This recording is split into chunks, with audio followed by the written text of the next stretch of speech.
Ooh, praise Jehovah for this beautiful day.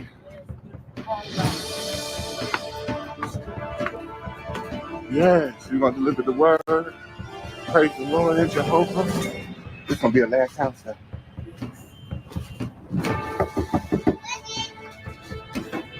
Praise Jehovah, little guy. What the fuck did I tell you about answering my motherfucking door? Who the fuck is at my door?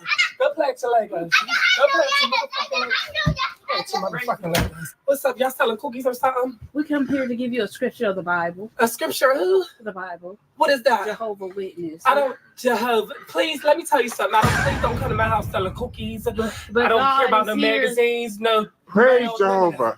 Ma'am, are you ready for him? Ready for him to what? For him to come home. Come home where? To your home. He ain't coming in my motherfucking house. Yes. Listen, anybody that come in my house pay bills. Jehovah don't get no mail here. Anybody that get mail here pay bills. If his name ain't on the mail, he don't come in my house. The reason why you pay bills is because Jehovah, he has blessed you. Listen, I really don't want to have to fuck you up. I'm gonna ask you one time to please get off my porch. I pay a mortgage. I got this nice lawn, all this wood. Your heels is fucking up my. I do not really have to put my Jehovah foot up your ass. Please get off my porch. Sir, go ahead. Go on. What's your relationship with God? Hurry up, my relationship with who? So you want to get chinned? So you want to get chinned? No. You want to get chinned? Get the fuck off my porch. Yo, that is probably one of the funniest videos I have ever seen as far as talking about the Jehovah's Witnesses. Shout out to you guys. I appreciate all of you for being in the building. Make sure you guys hit the like button on the way in. And guys, we are going to get into this new light in regards to the Jehovah's Witnesses and all the bullshit that they have been changing over the years, okay? But there have been some very significant changes in the past few days that I most definitely want to talk about. Shout out to them for actually making these changes finally, but we are definitely going to get into it and talk about these things today. We're also going to talk about the Secktah dummies, okay, and all the bullshit that's been going on in the sector lately. And then we're going to talk a little bit about Nature Boy and his wives, okay? We're going to go over their latest video and what they've been talking about their quote-unquote husband, okay? So shout out to all of y'all. Make sure y'all again hit the like button on the way in, and let's get into these hot topics, guys. Truly appreciate all of y'all for being in the building. Let's go ahead and get into it, guys.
I hope everybody is doing well. Redbone and Teresa, truly appreciate you guys. And everybody that's in the clouds as well, I do appreciate you guys as well.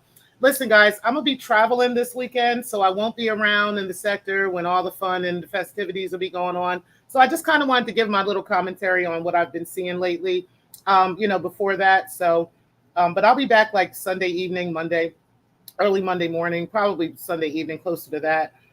So, that'll be fine. But this is one of my first vacays for the season, and then I'll be doing a couple more this year. I have one more coming up at the end of this month, and I have a couple more coming up in November. So I'm really looking forward to just getting away, just letting my hair down and relaxing for a few days.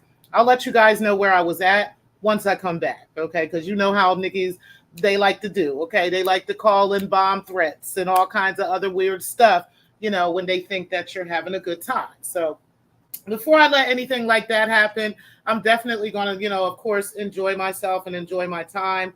And then, I'll probably share some things with you guys when I do come back. Okay. But shout out to all of y'all. Truly appreciate y'all. Hey, beautiful Bernice. I appreciate you for being in the as well.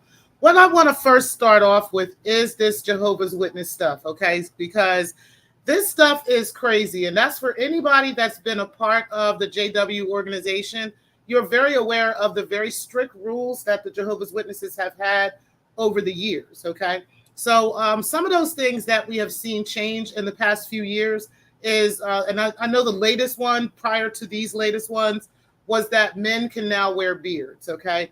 That has been a big thing in the United States ever since Charles Taze Russell.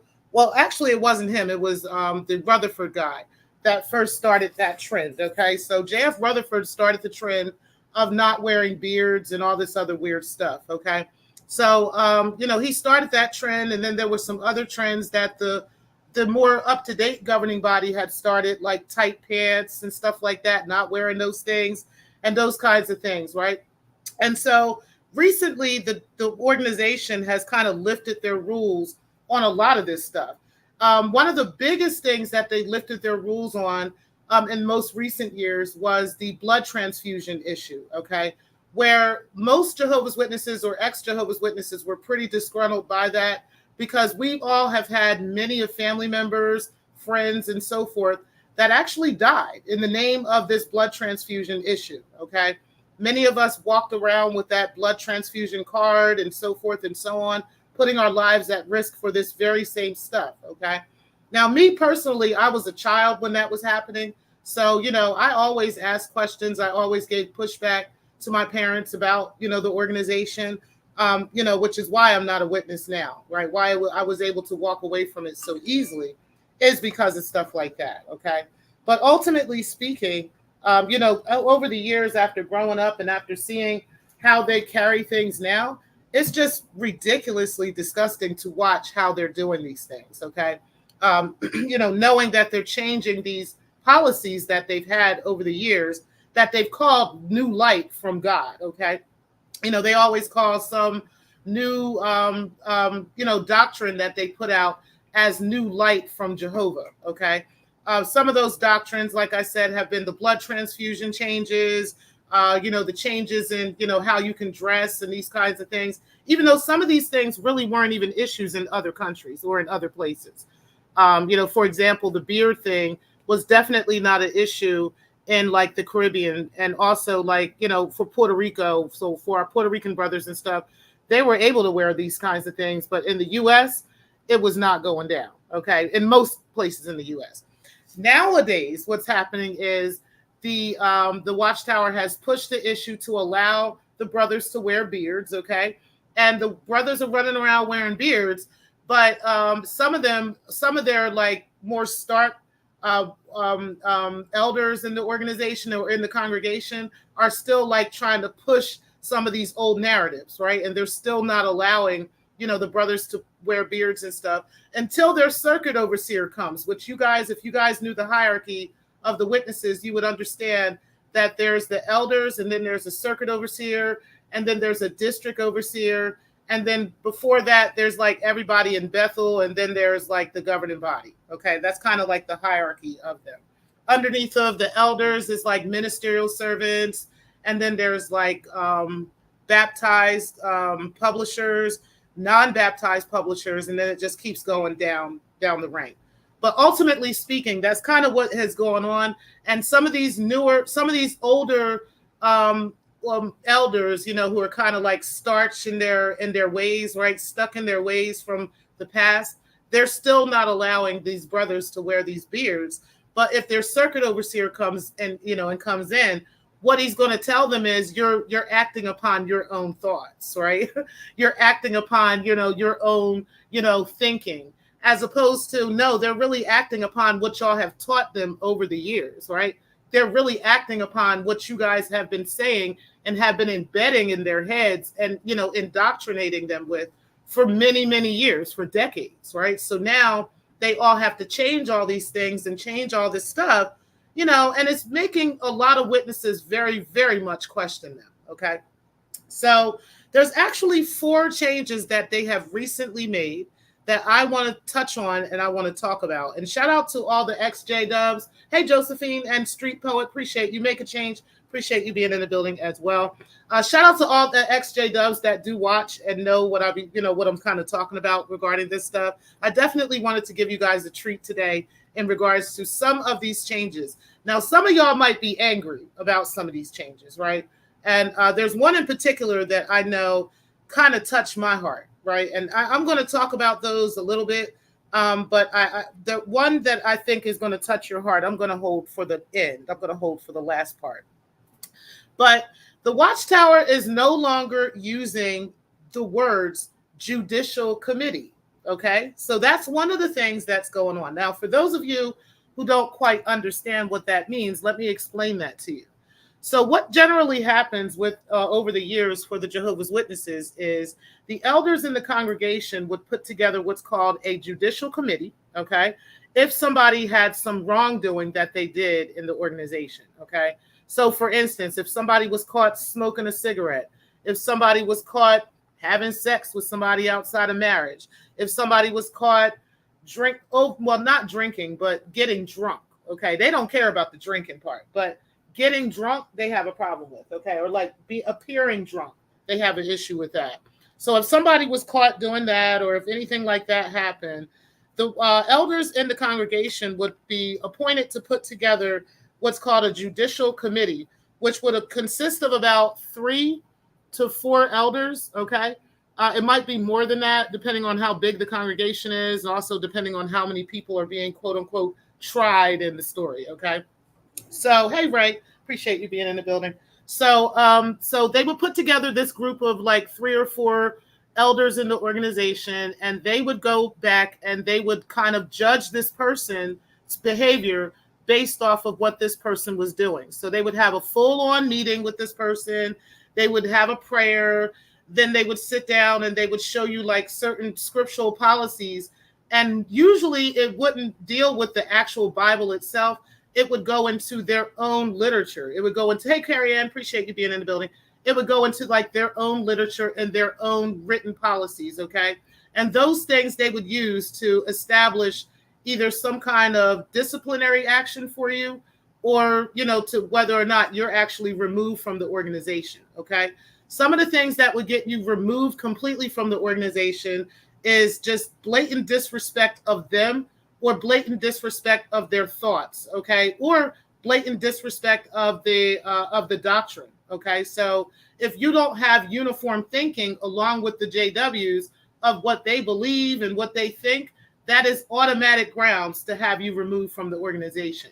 At the time, they were calling it disfellowshipping, and we're going to get into that in just a moment, okay? Because you guys are going to be quite shocked over the new light that has come out over that, okay? So either way, that used to happen. There's hundreds of thousands, probably millions of people at this point that have been disfellowshipped from the Jehovah's Witnesses, okay? One of those people were a family member of mine, okay? So, I remember that person being disfellowshipped. I remember, the embarrassment that came along with that. I remember like how that felt, right? And, and just to face the people of the organization, knowing that you have a family member that's been, quote unquote, disfellowshipped, because that person is really looked down upon. The family is often looked down upon as well. And, that's just from the organization. Now, for normal people that walk around the earth and do their thing and have regular friends and they don't really, care about this religious stuff, this kind of stuff shouldn't matter, right? I mean, obviously, right? But here's the thing. Most Jehovah's Witnesses, their whole life is centered around the JWs, okay? Like where they work, what they do. Some of them will quit specific jobs and go work for another Jehovah's Witness who has their own business, or they will create their own business, right? And then hire other witnesses and those things. So everything you do is surrounding them, okay? Even when it comes down to children growing up, in the organization, especially back in the day, it was like really strict rules around that. So there was certain kids you weren't allowed to hang around. There were certain things you weren't allowed to do. Most JW kids don't attend the prom. They don't do, the normal things that a normal teenager would do.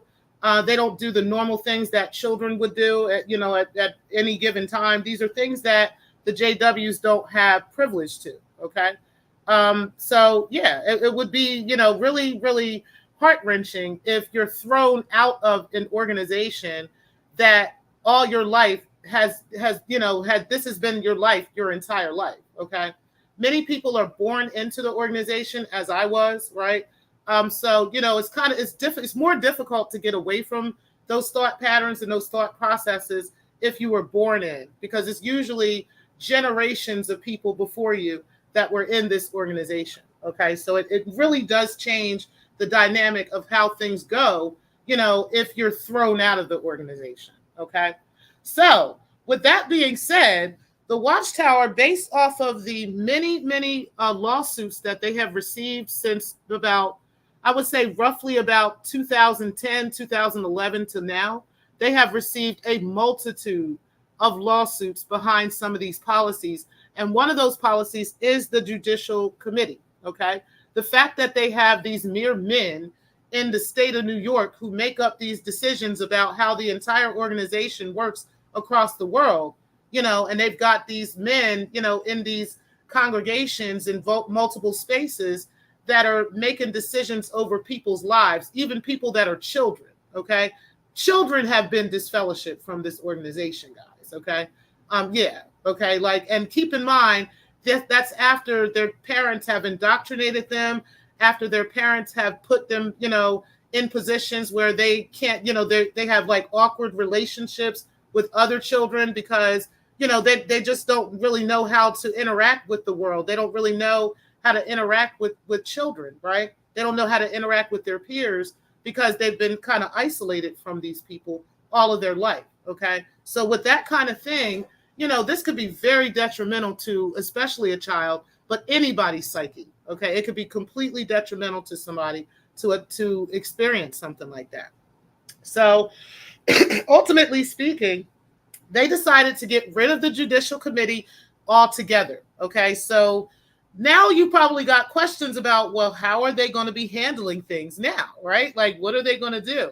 Well, guys, I don't know what has come over these people. I think it's the fact that, of all the lawsuits that have come forth, the fact that they are no longer getting funded by certain organizations that used to fund them, that, they could write off on their tax returns and things like that. I meant to show you guys those tax returns. I've been trying to do that for a long time, but either way, they are in bed with so many different worldly, quote unquote, companies that have put a lot of money into them. Even certain countries like Lithuania and other places have put quite a bit of money into the organization. Okay, even though they're not really a part of them, but they allow it, right? They allow certain things to go on in their country, and they can get certain tax write-offs and things like this just based off of wherever they're at. The problem is this, okay? The internet has been undefeated completely. Hey, brother of a certain age, appreciate you as well. They have the internet is just completely undefeated. Okay, I think that's the biggest problem of the Watchtower is the fact that the internet is out here, and the internet is kind of a space where everybody can compare notes now. They can kind of talk about things, and they can kind of figure out, what's really going on with the organization and so forth and so on. And especially the pandemic really hurt them too. Okay, because once the pandemic came, they had to shut down the Kingdom Halls. They had to make people, if they wanted to get anything from the organization, they had to go to the internet, right? So they had to kind of like develop into this whole new era of the internet. They had to do it in order to keep up with the times, okay? But that ended up hurting them in the long run because ultimately people got, they became curious. They started looking at YouTube videos. They started looking around and seeing all the XJWs actually talking about this stuff, right? They started looking around Facebook and various things, and even activist groups that I was in, right? Purposely was in talking to active witnesses and like unwitnessing to these people about the truth about the JWs, right? People had no choice but to kind of see these things and to kind of see, what was really honestly going on with them, right?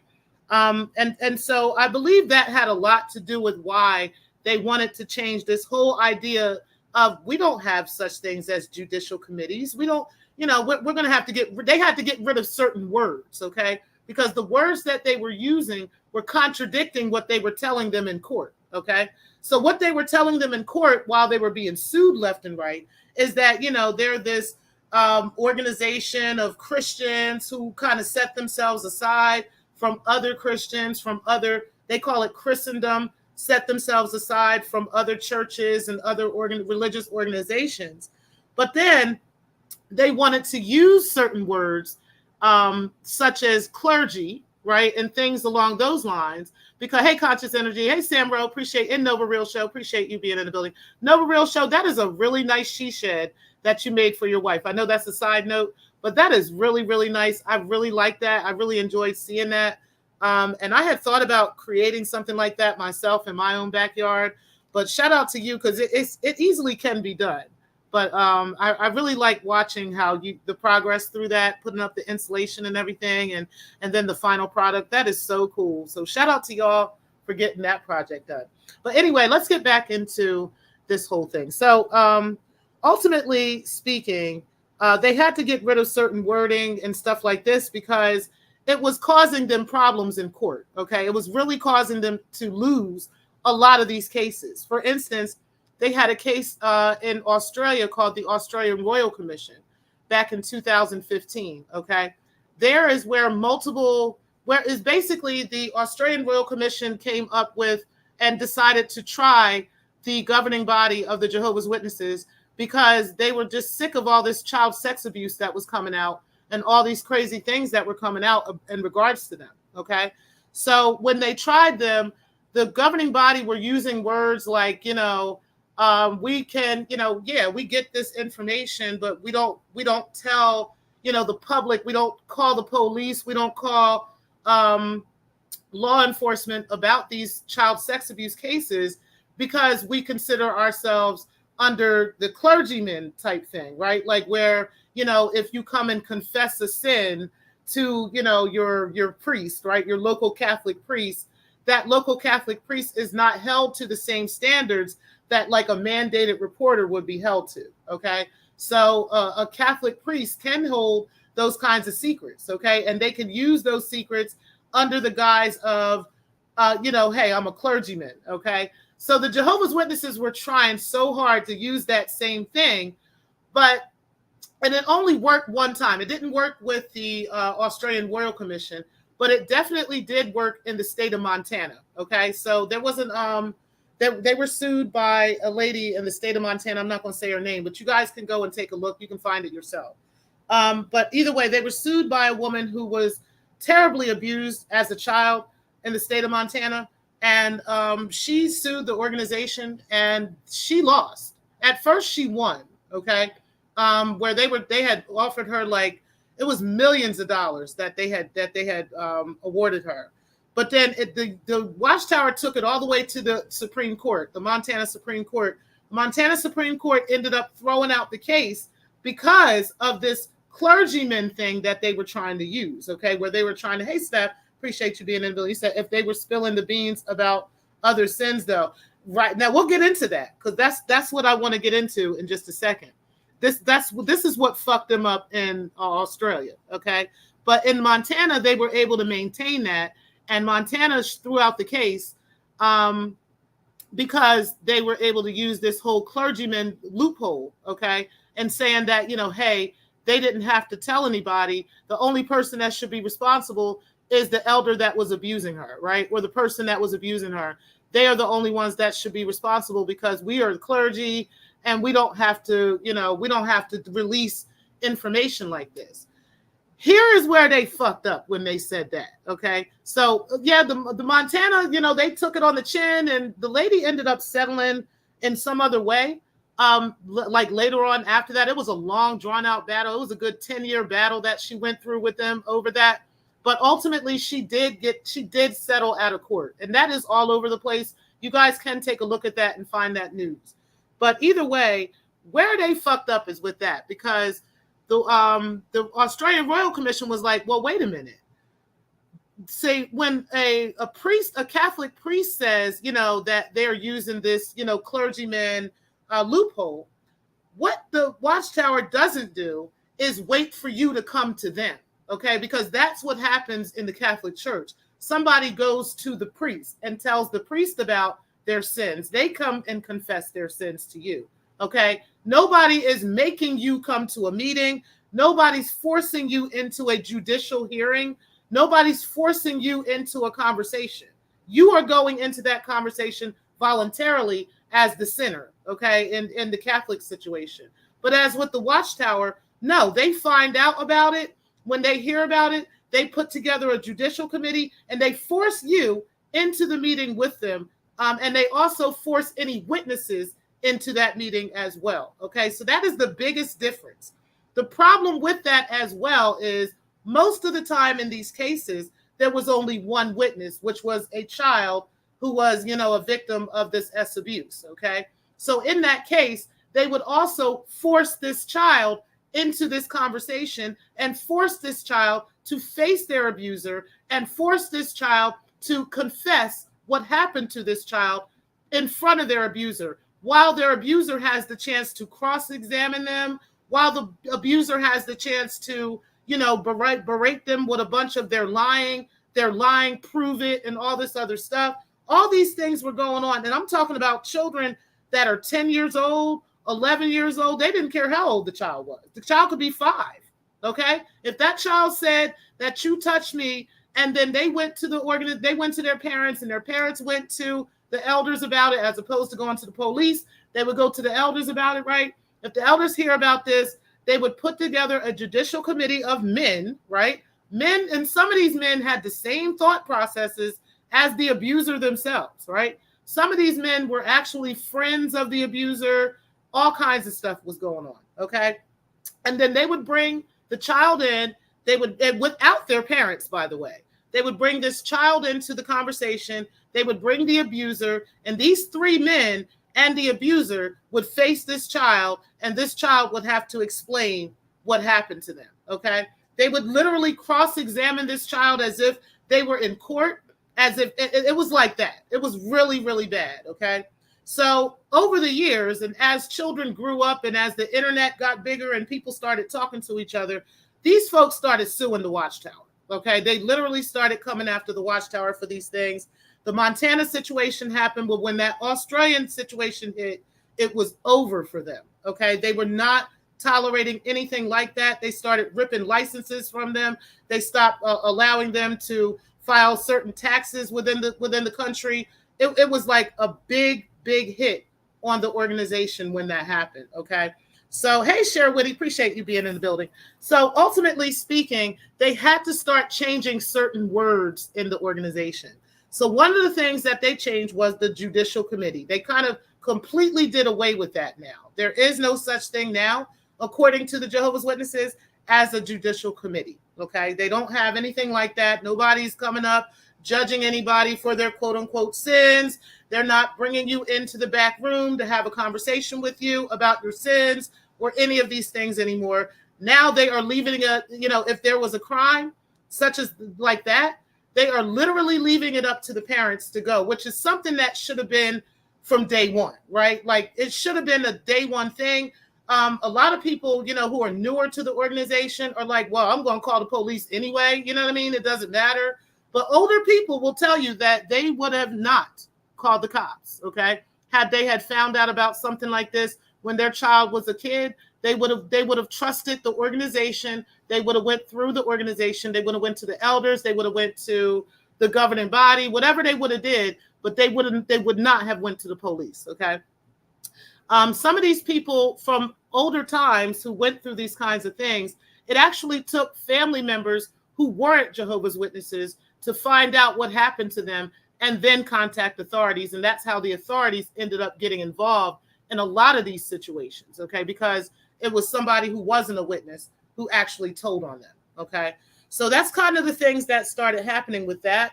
But that's a very interesting thing to see them change that over the years after that has been a policy of theirs for many, many years. And this is going on in probably every single country, okay? I can't think of one country that the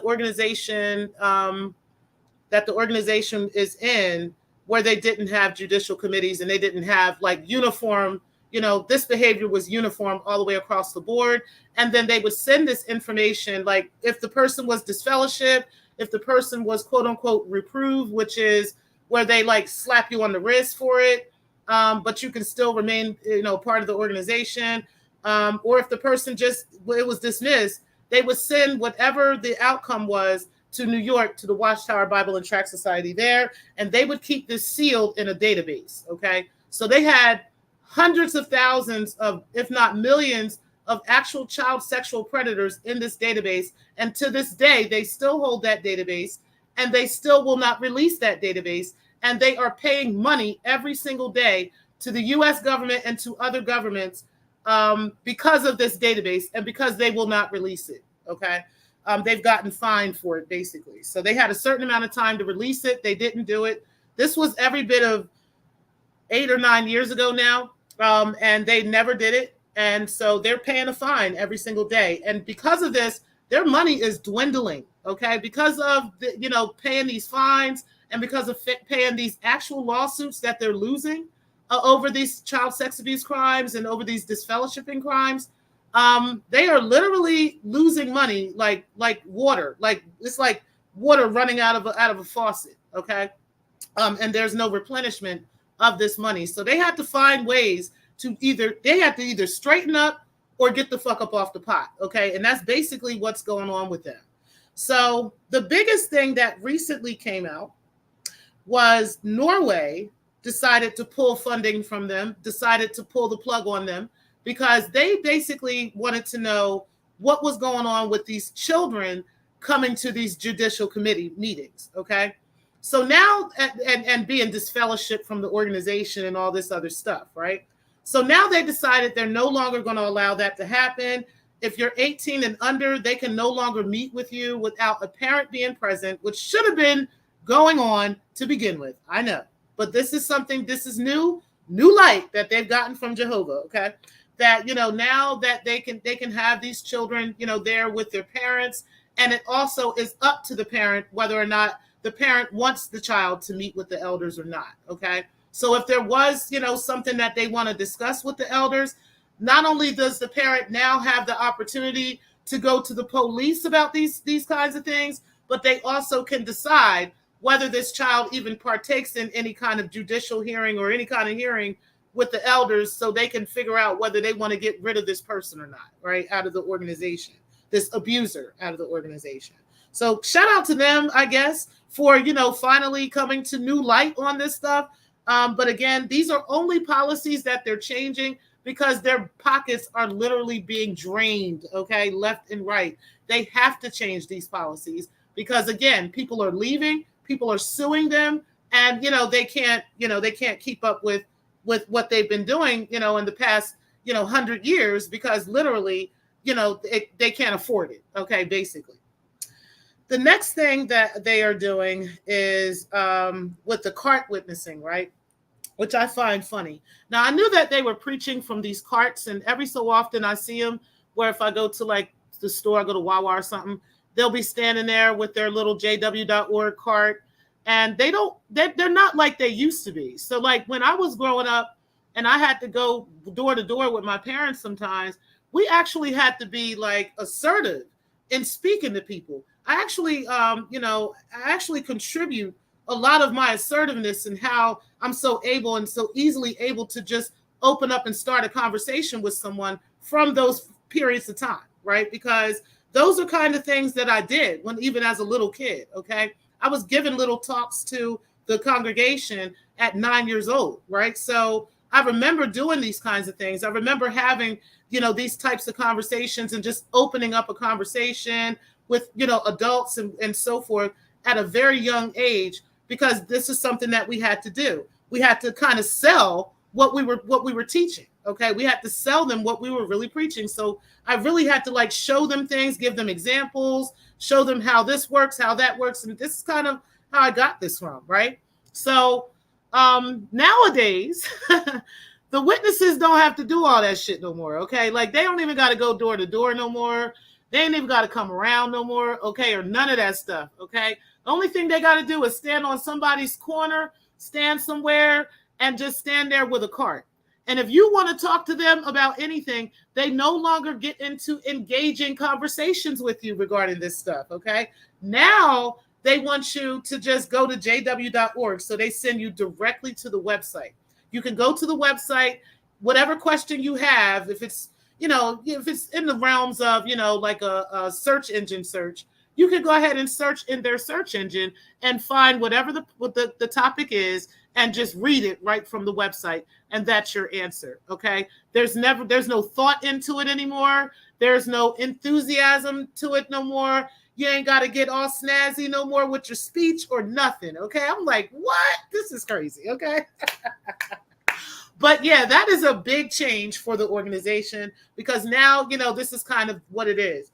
I was listening to some guys talk about this the other night. Shout out to JT and Lady C from XJW Critical Thinker. They were talking about this. I watched it yesterday. And they were talking about this and how, you know, one of the brothers was saying like, wow, like the work we had to put in as witnesses, right? And I felt that. I really felt what he was saying because it was some real work. We had to go door to door. We had like on hot days, cold days, it didn't matter. People's dogs were chasing us. All kinds of shit happened, okay? Jehovah's Witnesses, the old school JWs have really been through some shit when it comes to that organization, right? So to be seeing them making these policy changes now, and then at the time when we had to go door to door, we actually had to count our time. Like as if you count time for your job, right? You know how like you clock in at work, you clock out, you have to do the same shit with them, okay? It wasn't like a punch clock, but they had actual paperwork that you had to fill out and let them know how many hours you did for the month, okay? And you did not get paid for that shit. Somebody who was there was pioneers and there were auxiliary pioneers, okay? A pioneer was a person that would go out and they were a full-time pioneer where they were full-time JW and they were full-time preaching, okay? They did not get paid for these things, okay? An auxiliary pioneer, which is something I did as a teenager, a very early teenager, I was maybe 13. Auxiliary pioneer only puts in like part-time work. So you can put in a little bit of work with the witnesses. I forgot the hours, the amount of hours you had to do. I think it was, I want to say 10, but it might have been more than that. It could have been 20 or something like that. But a full-time pioneer, they put in 80 fucking hours. Okay, that's what it was. It was meant to be 80 hours a month, I believe it was. And then a part-time or auxiliary pioneer, I think it's like 10 to 20. I don't really remember. It's been a long time, y'all. Okay, so it's been a long time since I've done that. But either way, that's kind of how that went. And you had to tell them how many hours you were working, okay, how many hours you were doing. And if you fell under a certain amount of hours, you were in a judicial hearing, okay? They were like on your ass about that shit. They want to know what you were doing, why you weren't out. How come you signed up for this and you didn't do this and you didn't do that? I mean, they really treated it like it was a job, okay? Even though you weren't even getting paid. There were no benefits. There were no nothing, okay?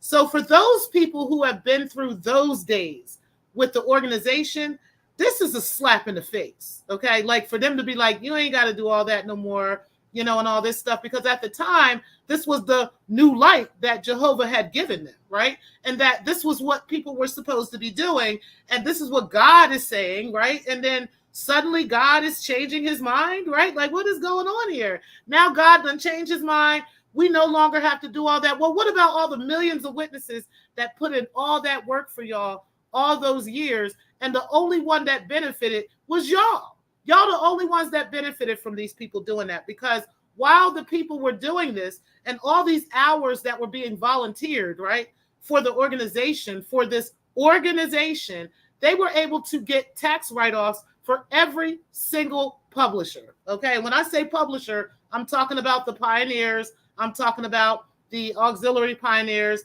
I'm talking about the baptized publishers and the non-baptized publishers.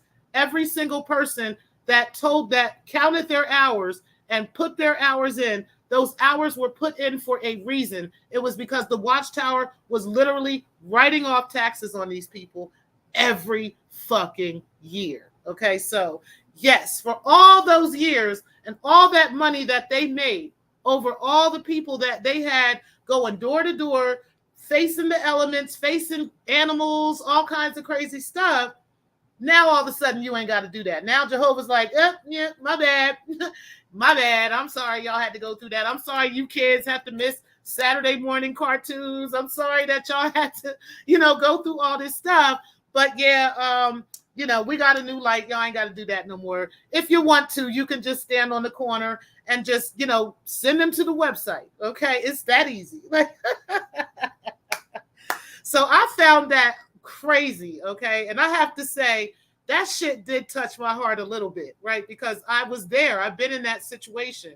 I've been there, right? I've done that already. So I do understand how that can be really stinging to the heart, right? If you've been through that. The final thing I want to talk about, which I think is the biggest problem, okay? This is the biggest problem. And I'm looking to see whether or not the Mormons are also going to pick up this trend, as well as the Scientologists are going to pick up this trend, because I think that if they don't, they're also going to fall under, okay? But now, guys, disfellowshipping is no longer a thing. Do you hear me? The Watchtower Bible and Tract Society is no longer using the words disfellowship. They are not disfellowshipping anybody for any of their sins anymore, okay? Even if you do commit child sex abuse or whatever, now they're just going to call the police on you, like they should have been doing, right? If you smoking a cigarette, yes, Stephanie, okay? They are no longer doing it, okay? I think the other church that you was in, the Southern Baptist, all them churches, they're going to have to follow suit with this, okay? But ultimately, we're going to talk about this disfellowshipping thing because this is a big deal, okay? Like I told you guys with the whole judicial committee, right? That was the whole purpose of the judicial committee, is so that they can make a decision about whether this person should be removed from the organization, which is called disfellowshipping, okay? Or whether or not this person should be reproved, which would be like a slap on the wrist for whatever you did, which usually comes if you're like crying and, I'm so sorry to the elders, or whatever, then they'll more than likely give you a little slap on the wrist. Even if you had sex abused a child, they're still going to slap you on the wrist as long as you tell them you're sorry, okay, or whatever. If you get caught, smoking a cigarette or getting drunk or anything, and these are all things that would cause you to be disfellowshipped. If you're having sex outside of marriage, these are things that'll cause you to be disfellowshipped, okay? Well, child, the JWs can go ham now. They can do whatever they want to. They can go fuck whoever they want. They can smoke whatever they want. They can drink as much as they want. They can get high from the highest mountaintops now. And the Watchtower is unadulterated truth. Yes, that's what I said. Get the fuck out of here, right? It made me want to go back to the organization. Like, shit, I might as well be in the goddamn organization now. Shit. I ain't got to worry about getting this fellowship. Okay, let's go. Like, I'm going to smoke a blunt in the parking lot and then go inside, because they ain't going to be able to disfellowship. I thought that was nuts, y'all. That was the most nuttiest thing and the craziest and probably the most dramatic change that they have made since the blood transfusion change, okay? That is probably the most dramatic. The reason why they have changed this is for many reasons. One of them is because of the lawsuits that have come out, right? Like I said, everybody is suing them left and right behind, shunning and all this other stuff, which is what comes with the disfellowshipping, okay? Because once you're disfellowshipped from the organization, everybody is taught to turn their back on you, okay? Everybody in the organization is taught that this person is unclean, this person is satanic, this person isn't right, so you do not want to be around this person, you don't want to be near this person, even if they're your son or your daughter, even if they're your mother or father, even if they're your cousin, your aunt, your grandparent, it does not matter, okay? If you are an active Witness, an active Jehovah's Witness, a baptized publisher or up, right? The non-baptized, they don't get on, but the baptized are up. And I told you guys the hierarchy. We got the baptized publisher, we got the auxiliary pioneer, we got the pioneer, and then it goes from there, right? Okay, so anybody that's a baptized publisher and up, if you are even caught, and this is back in the day, if you were even caught dead in the presence of a disfellowship person, you were also put in that category. Okay, so nobody wanted to have their disfellowship children or disfellowship parents or disfellowship brothers and sisters and stuff in their home. So they would literally not hang around them. They wouldn't speak to them. They would see them and look the other way and keep walking. Like all that kind of stuff has happened. Okay, I know this because it happened to my own family member. It didn't happen to me because I never got disfellowship, right? Which now I won't be disfellowship. I never get disfellowship now. But I've seen people shun, you know, people who are no longer, he said, what's next, twerking during the ministry school? Right. Like, they're going to have twerk contests on Sunday. Like, what is going on here? Right. It's nuts.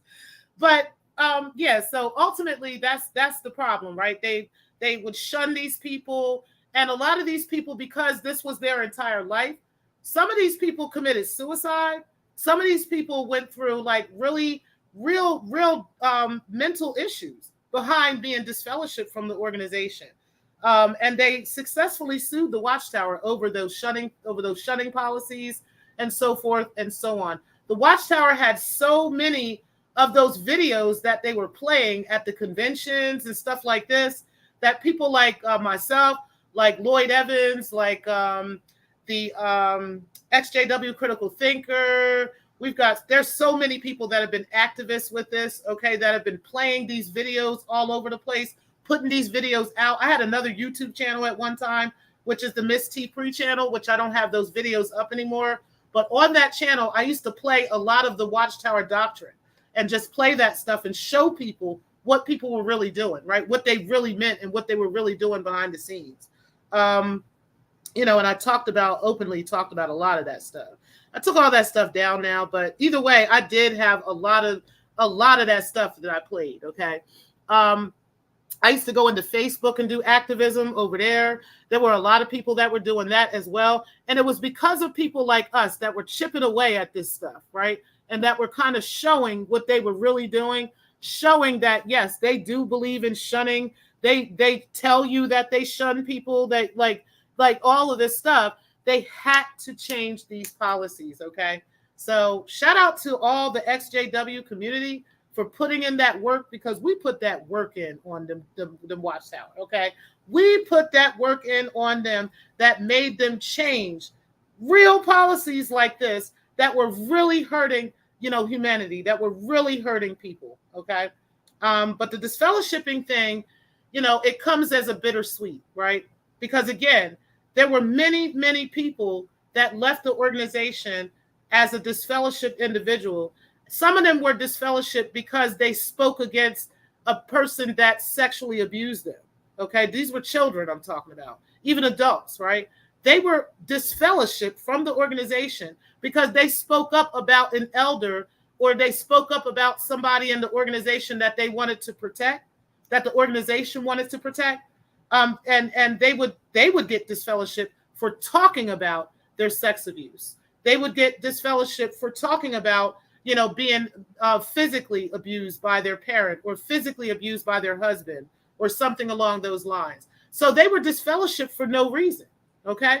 But yet, during that, they ended up experiencing mental illness. They ended up experiencing isolation. They ended up experiencing even death because they off themselves and things along those lines because of these quote unquote Jehovah's policies, okay? Which is what they were claiming were Jehovah's policies. But nowadays they're saying disfellowshipping is no longer a thing. If somebody wants to leave the organization, or if somebody commits some sin or whatever, what they decide to do now is just let you drift off into the sunset. If you decide, if you go and you fuck somebody's husband in the organization, and then you decide to leave with him and go and y'all go and get married and all that stuff, They are no longer going to put you up there. They're no longer going to announce to the congregation that you have been disfellowshipped from the Christian organization, from the Christian congregation, they would call it. And they would just let you drift off into the sunset, kind of like I did, right? Kind of like most people who never got disfellowship did, you know, where we just walked away. We never disassociated. We never wrote no formal letter telling them we don't want to be part of it or anything else. We just walked away, right? That's what I did. And that's what many people I know have done. But, you know, nowadays they're trying to let that happen. They're just letting everybody just drift off on their own. If they want to come back, they can come back. If they don't, they don't. And that's just where they're at.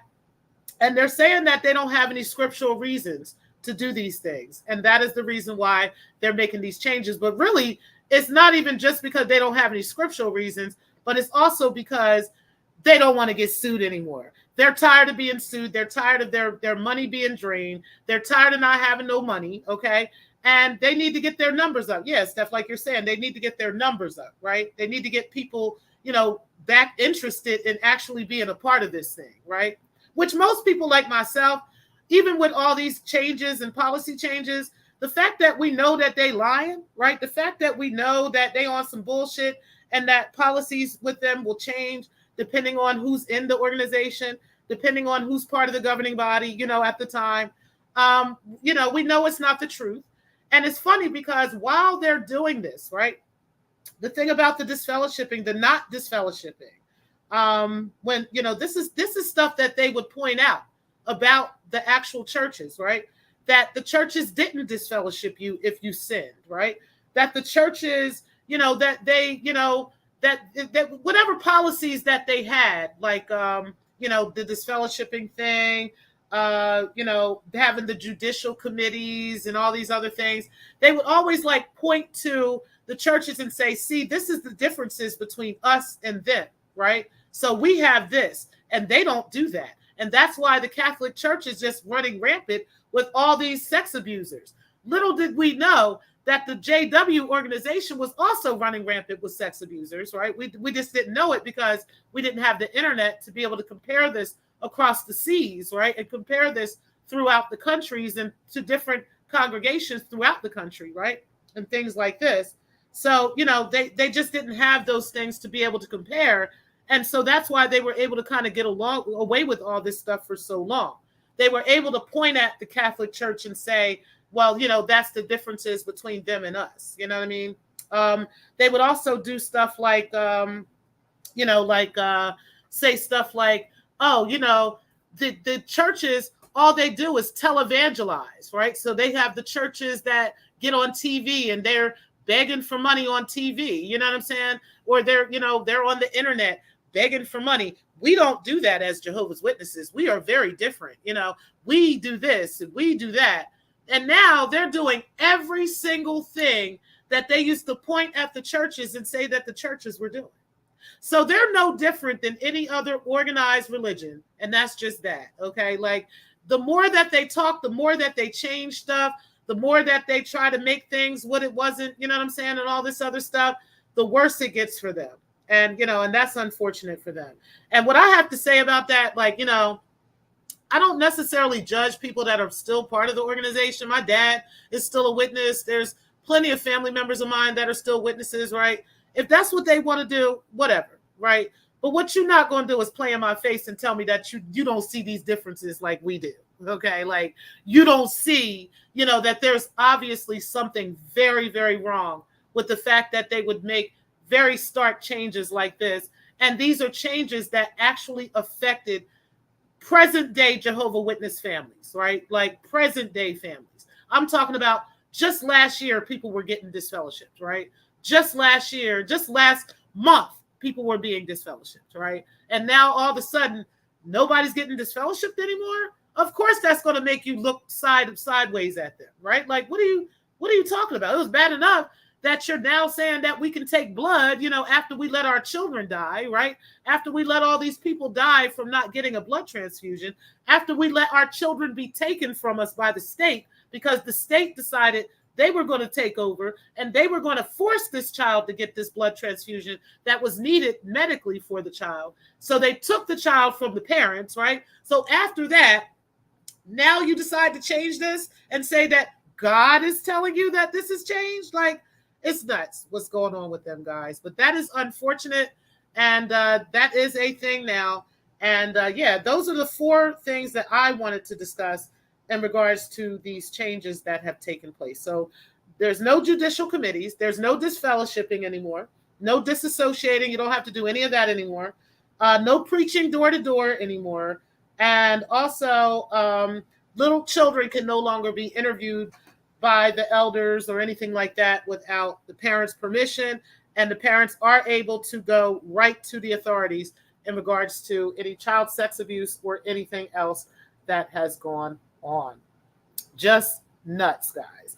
But let's go ahead and get into the next topic. Let me go ahead and play a quick timer, and then we are going to get into let's talk about Nature Boy. Let's talk about Nature Boy, and then we'll talk about the Secktah in a minute.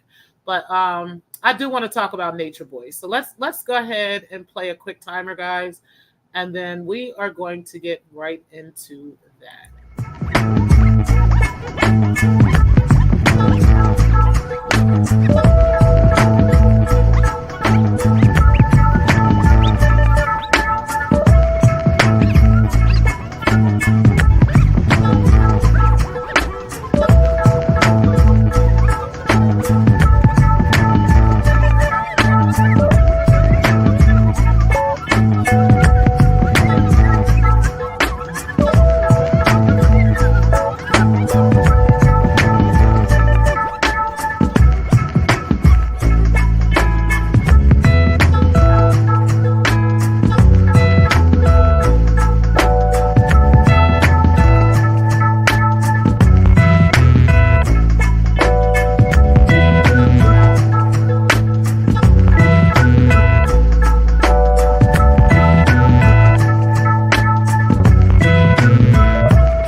All right, child. So these crazy ladies, okay, are out here fighting for their man once again, okay?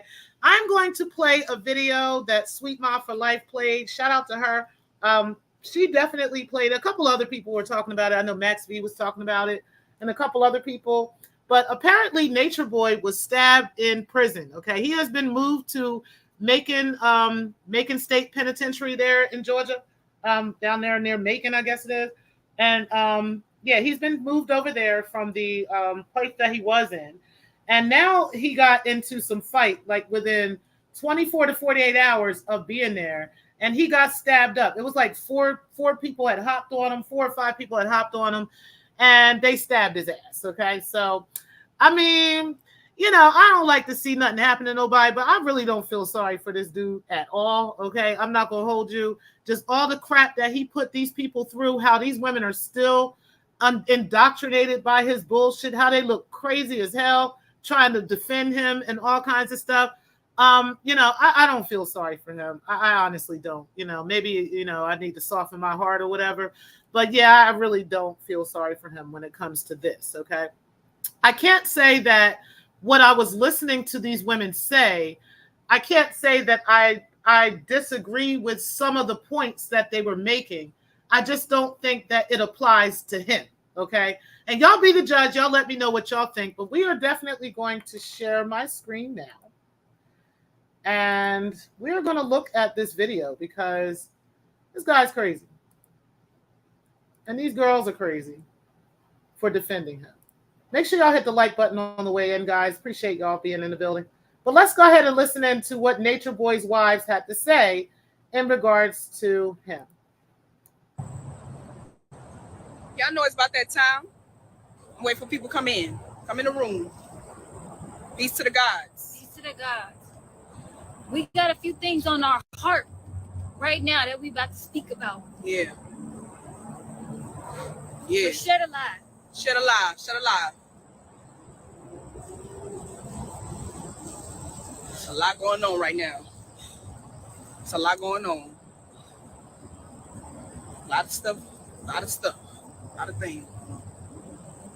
And we here to speak up for our own selves. We're gonna keep for our husbands. we're gonna keep And we're gonna keep exposing exposing this shit. this shit. It ain't over. It ain't over. Yesterday, let me tell you. Yeah. So I had thought the same thing, Divine. I'm trying to figure out why the hell they trying to act like they men, right? Like they trying to act so hardcore, I'm not getting this shit. But y'all should hear some of this shit they were saying. Okay, we're gonna get into this shit right now. You said yeast infection. What you said? Yeast infection, peace reflection. I scrub, love myself. You know what? I'm done with y'all. You said, okay, thug queen, right? Yes, child, he got Swiss cheese, okay? Swiss cheese down here, and God's don't bleed, right? How come God couldn't save himself? What is going on? No, let's go ahead and talk about this stuff. We're going to finish this up. This child is crazy. Me? Bruh, when I tell you the amount of compassion that people have today, it's not there. Nope. We No, get not for him. information.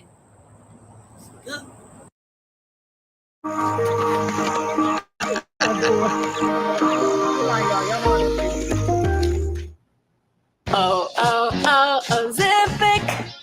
Ask your healthcare provider about Ozempic.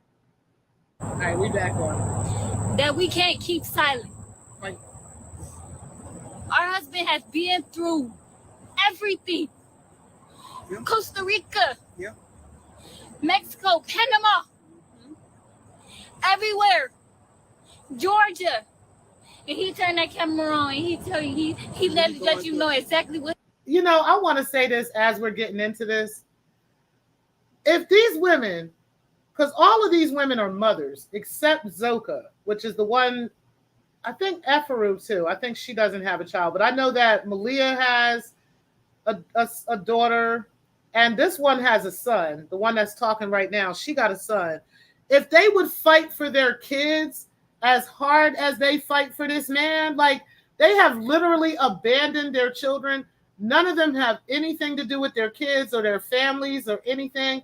If they would fight as hard as they do for Nature Boy, as they would for their kids, they would actually have some peace and they wouldn't be looking all demonized and like they've been possessed right now. That literally. I mean, literally. What's going on? Yesterday we got information that Eligio was stabbed. Jumped. He was and jumped. stabbed, nigga. Four Fuck wrong niggas with y'all? jumped on him and stabbed him out of nowhere. And we couldn't go. Listen to this shit. Listen to these bitches. My nigga. Stab him? Listen to these bitches. Are you kidding me? Hey, Alicia. y'all. I'm gonna just let you talk Sorry. because it's a lot. It's a lot. Damn, yo. It It's touched a our lot. heart, bro. It touched He our got heart. stabbed, yo. That shit touched Feel our that heart, shit, yo. though. Feel that. I don't see a single tear coming down these bitches' faces. Not one. Let's continue. Shit, though, y'all. Sit like that. What he hell, going through? Yeah. He innocent. Our husband is innocent, and he up in there like he really locked down, incarcerated, like a person that actually committed a crime. He ain't committed no crime. He ain't do nothing to nobody. He raped the bitch. Okay, what are you talking about? He committed multiple crimes.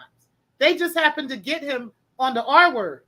Like, you know, what are they talking about? But again, it's as if these bitches think that Nature Boy is going to see this video, right? Like he's going to be pleased with them because they're going hard in the paint for him. He ain't going to see this video. But let's go ahead. got to rape a girl. He got girls. First of all, go right here. Come on. He got to rape no damn body. The fuck? Come on now. Come on now. But yet he forced every single one of these women into sexual situations. Not only did he force every single one of these women into sexual situations, he actually made Zoka drink, and she lost her baby. While she was pregnant, she lost her baby. Each one of these women have been pregnant and have been abused by this man, all kinds of crazy stuff. They either lost the baby or other things happened. Every single one of them have been abused by this dude. And there's video evidence of it. Shout out to the team. Let's go ahead and keep going. Yesterday, what we did was, when we heard the news, we called everybody. We like trying to find out as much information as possible. Nobody's telling us nothing. The Georgia Department of Corrections is messing with people's paperwork. So do they think this nigga's on vacation? Like, where they think this nigga the fuck at? Do they understand that he's in jail? He's in prison. He is in a maximum security prison. They're not going to tell you any goddamn thing. They're not going to give you any information. They're not going to let you just come up here and listen to what these bitches say. Just listen to these hoes. He put in paperwork that puts his family to be notified and be able to check on him to see how he's doing.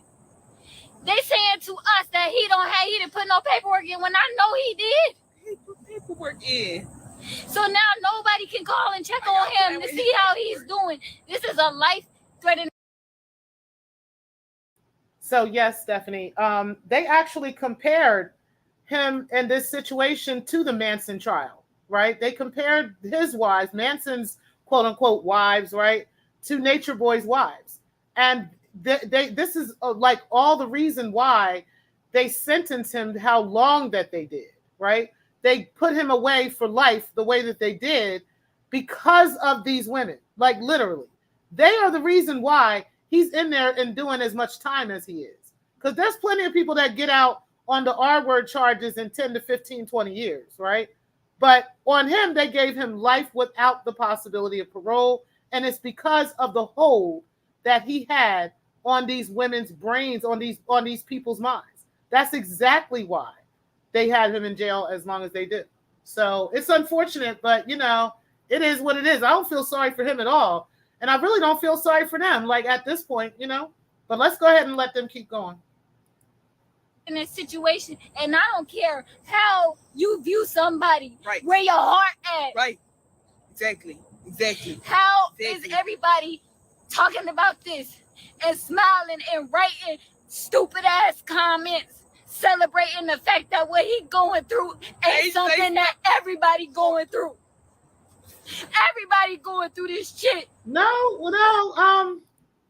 Everybody ain't going Travel through, is more rewarding as an Advantage member. Everybody is not going through this shit. I'm sorry. I don't know what the fuck these bitches talking about. Okay, no, y'all are going through this because as a people, we are broken. We need healing, and he brought that. What? That's the sad thing. That's the thing about it. If he brought so much healing to y'all, y'all wouldn't be out here doing this. Y'all wouldn't be out here looking like fools for this man. Because this is why nobody's fighting with him, because the nigga is crazy. Okay? He's nuts. He put them through so much abuse, so much sexual abuse, mental abuse, emotional abuse, all kinds of crazy things were happening. He had financial abuse on these women.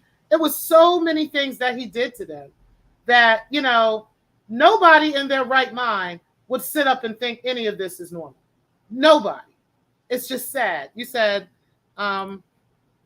it's terrifying that once people join cults, nothing can get them out. No amount of reason or logic, no amount of love or pain. They're just locked in until they decide that they're going to be out, right? And I don't know at this point if they'll ever leave. Now that they have each other and they can kind of feed off of each other's demons and each other's emotions, I don't know if any of these women will ever leave. You know, I think that they had thought about it. I think Zoka had in particular had thought about trying to leave, but they make it hard even for each other. You know, they still continue the same practices with each other that Nature Boy was practicing with them, using the same fear tactics, using the same disciplinary actions and everything. It's just sad. It really is. But let's go ahead and keep going. Bruh, it's our own fucking people, yo. It's our own people, yo. It's our own people. When we went up to that jail, it was black people. All of them. No tears. This is modern day lynching. No tears at all. Just yelling and emotional over a man who abused the hell out of y'all. And literally isolated you from your families and from your support systems. Just sad. Charlie, it was all black people standing up like some white crackers. They was like proud. And his so own people lied on him. you know what we did? We drove up there. Yeah. Macon State Prison. Yeah. We drove up there. Yeah. Thanks. Yes. Yeah. We did. Yeah, Still, they wouldn't tell us no information. Do y'all hear these stupid bitches? Now listen. We got a maximum security prison in here. We have another one down in Maryland. There's a couple of them in Maryland. Listen, child, okay? You can't just walk up on the prison and decide that you want to demand answers from somebody. What the fuck are these bitches talking about? Like, this is prison, okay? Now that I'm not saying that everybody in prison deserves to be in prison. I'm not saying that. I do think he deserves to be in prison, though, okay? And in this particular situation, when you are in prison, you are not on vacation. You cannot go there and decide that you're just going to come check on your loved ones. That you're just going to come and they're going to demand, and you're going to demand answers about your loved ones, and they're just going to give it to you. That is not how prison works. Fact. Now let's go.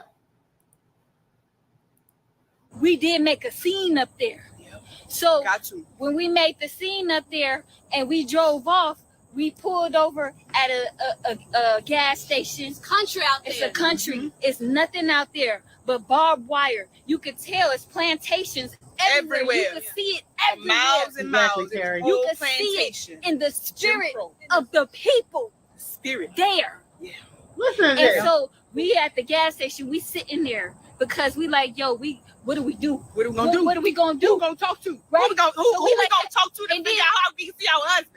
They put our paperwork in. They saying our paperwork is not in, knowing we sent the paperwork to see our husband, but nah, y'all withholding that. They withholding his paperwork. They withholding his information. They withholding his contact to his family on the outside. How the hell? His own very people that we here to reach out to.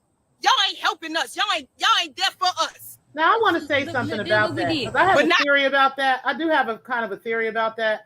I'm wondering if they're actually doing that on purpose, right? If the prison is holding back these women, right, and certain people who have been very vocal within the courts, they were removed from the court, so forth and so on during his trial and that kind of thing. I'm wondering if they're strategic in not allowing this particular paperwork to be on on there where these women in particular can come and visit him, because it seems like it would cause them more harm to allow them to continue to come and see them, right? Too busy helping his victims, right? Yeah. It seems like it would be more harm, to these women. It would be more harm to the victims. It would be more harm to other situations to allow these women in particular to come and visit him. Now, I don't really know, right? I'm just saying, I'm wondering if that is a thing. Like with the Charles Manson thing, right? It seemed like a lot of times those women were protesting outside and they were like always around, but they weren't really there, right?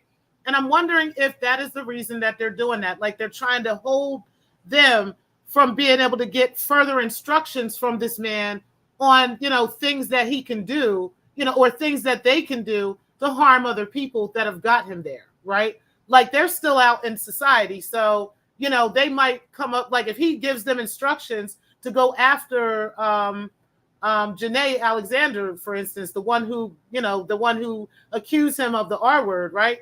If they decide to go after him because of his instructions, right? Or something along those lines, they can kind of be held liable if something does happen, right? Or if something, does happen to, another person that was a witness against him, like, what's that girl's name? What's the baby mom's name?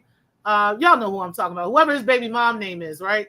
Or people like that, or other people that have left the organization and have left the carbonation, are these radicals going to be getting instructions from him, to cause harm or to cause more issues for these actual victims? I'm wondering if that is why they won't put that paperwork through. Yeah, Ileana. Yeah, I think that's her daughter's name is Ileana, but you know who I'm talking about. Mm-hmm. You said religion bishop probably told them on the phone, yo, say this, don't worry about that, nothing else. Exactly. And they probably recorded all this stuff, and they don't want him seeing them. You said they definitely shouldn't be able to come see him. Exactly. Because I think it would be more harm to society for them to be able to go and visit, right? Because God knows what kind of conversations they'll be having during those visits. God knows what he'll be preparing these women to do, right? Where they would be preparing to hurt themselves, preparing to do something regarding the prison itself, whether they start studying the prison and that kind of thing, and figuring out how to get him out of there. Because that's the kind of stuff they would do. They would do that shit, whether they would be considered, on a list of people that would bring contraband, right? Because when he was at the first prison, they were trying to bring contraband to that prison. So they probably have them on a ban list, you know what I'm saying, where they can't even come on the premises. But let's listen to what these chicks have to say. But now we at the gas station talking to somebody that could give us information now, because now y'all not giving us nothing. They called the cops on us. They told us y'all need to leave the premises. Okay, if y'all don't leave the premises, y'all gonna be going to jail today. Tell them what tell them what you did at the prison. So since they want to act like they want big and bad and bring everybody outside and line up and try to bully us into leaving and to not getting no type of information, okay, I'm gonna tell y'all who y'all are. Y'all Negro peeing, white people in black bodies. This lady came up, pulling up with a shotgun in her passenger side. I said, you gonna shoot me? You gonna shoot me? Where the gun line, boss? She know damn well. Mass slavery. She know damn well that didn't happen. Like, I don't care what they try to say. Like I said, I think they just want Nature Boy to see this video, and they want him to be pleased with them still fighting for their husband, okay? Honey, no way. There's no way you came down there to that prison demanding all this bullshit, talking about what you gonna shoot me and all this stuff, and talking about I ain't going nowhere and all this shit. Like, I don't believe that shit at all. I don't believe that shit at all. Everything is slavery. Everything in the prison system is rebellion. What is really going on with the black man and the black woman system? And we so comfortable in this shit. It's so freaking symbolic that the crisis came back to free us from these mental enslavements from our mind, and we're still trying to persecute him, and still trying to take, and still trying to kill and stab him. Who are you to stab your own brother? Right. Who are you to try to persecute and who are you to rape your own sister? What are you talking about? You know his heart. You know. Okay, so stabbing a brother and raping a sister is okay. Like, but stabbing a brother, that's the problem. Like, you know what, girl? If you don't like real life, you know Eligio. You know who he is. You know how he get on camera every day and tell you some real shit about yourself. He gonna be honest about yourself. Girl. But he always gonna show love. He ain't never hurt nobody. He ain't never do nothing to nobody. It's always gonna be love. It's always gonna be honesty. So when they came up and pulled up like that, we gonna proclaim. I don't give a fuck who you are. We came up nice at first. We very humbly. Oh, was like, I'm standing there in the front, like, please, like, can you please give us information? Like, the list, I'm sitting here telling them everything, like, the list, we put in the list. I'm talking to them very calmly, very nice. We didn't go up there, like, on 1,500, because I wanted answers. So I'm professional. I say, okay, your name, okay, what's your name? Okay, hi, okay. I'm here checking on Eligio because I heard that he got stabbed. This is an emergency. I said, please, ma'am, please, like, we put the paperwork in. I'm on his emergency contact list. Girl, I think this is gonna work. do they understand that they were a risk even with the courts? Like, when they were in court, the courts were throwing them out of the courthouse. They would not let them testify because of their bullshit in the court. Why would they think for a second that this prison would open their doors to these women, knowing how much of a risk they have been in the past? Why would they do that? But they're not thinking clearly. They're not thinking freely. They're just looking to please this man who got life and ain't never getting out. He ain't never getting out of jail. Never. Not as long as they got this going on. Now, if they walk away and they shut the fuck up, they might in 20, 30 years, they might, try to get him to try to get that overturned for him, right? They might try to do something. I don't know if they can. But I know that I think they have a certain amount of time to appeal it. And I think that part of the process is over with at this point. I don't think he has any more rights to appeal the decision. But I think that he can request an overturn of some sort. They can try to find some loophole somewhere along the lines, to try to get this overturned and try to see if he can get, request parole every so often. And, he just might get it one day if these bitches will shut the fuck up and go the fuck off on them, go about their merry way, right? But the fact that they want to keep talking, they want to keep going, they want to keep fighting for him, they want to keep coming up there, causing problems, causing chaos and all this stuff, they're not letting him go nowhere. Like, what the hell? Information, you don't have to tell me a lot. Get the Just roaches tell out the me that room. he is okay. Right. Please. Yeah. Standard answer. We can't tell you nothing. We don't have no information for you. Oh, Nothing. wait till you call his counselor tomorrow. What do you mean tomorrow? We are here today. Asking what is wrong with him. He just got stabbed and y'all can't give us no information. And that's the thing. We understand the paperwork. We Understand all that. But if somebody got hurt, if somebody It should be an emergency. to contact, we went up there hours. He's We drove in hours prison. to go up there to Thanks. get information. If a prisoner gets hurt, they take him to the fucking hospital. They don't call the fucking family unless he died, okay? I'm not sure what these bitches think that they're going to do. Like, I don't know why they think for even a split second that they owe them any kind of explanation about what's going on with him. But let's go ahead and keep going. Because they're not helping us on the phone. Okay, so we're gonna drive up there. A contact. Okay, cool. He just got there. He got to put in the information. But if he's hurt, Why aren't y'all urgent on moving and getting him to see his family or get contact with his family? But see, that's the thing. That's the thing. What I find funny about this, and you can just look at all the emotion and the anger and the hurt and the pain, what I find about this passion that they have for this rapist, right, to be released from jail and, to be, to be free with his family, right? They're putting so much energy into this, but yet their own children are running around here motherless because they, won't put the same fight up for their own children. This is what I find disgusting about these bitches. Like, they are actual mothers. Some of them are actual mothers. I don't think Zoka has a child. I think Eferu does. I think Zoka doesn't. And I know that Malia does, and I know that the other one does. Okay. I forgot her name. But anyway, I know that the other one does. Okay. She has a son in particular that was on the phone with her. It's on video. He was on like a video call and he was trying to talk to his mom, and she was literally ignoring her son. And Bishop, Eligio Bishop, was so pleased with her ignoring her son and putting him first. And he didn't, because he didn't want, any children that weren't his children. Okay. So he didn't want anything to do with that child, and he didn't want her to want anything to do with her own son either. Okay. But she's putting all this energy and work and time into this bum ass nigga that's locked up for life, but won't even go get her son. And they wonder why they have no peace. It's slavery. That's how you know this shit is built and it's about to fall. This shit is about to fall because the fact that all melanated people got access to power and control in this white man's domain, and they the black face of it, and they sitting up there with the energy of the white man, supporting the white man against his black people. How dare you? That's how you know it's gonna fall. It's time to fall because y'all being too disrespectful to God. To God. God has come back and risen amongst us. He said his people will come amongst him and they know him not.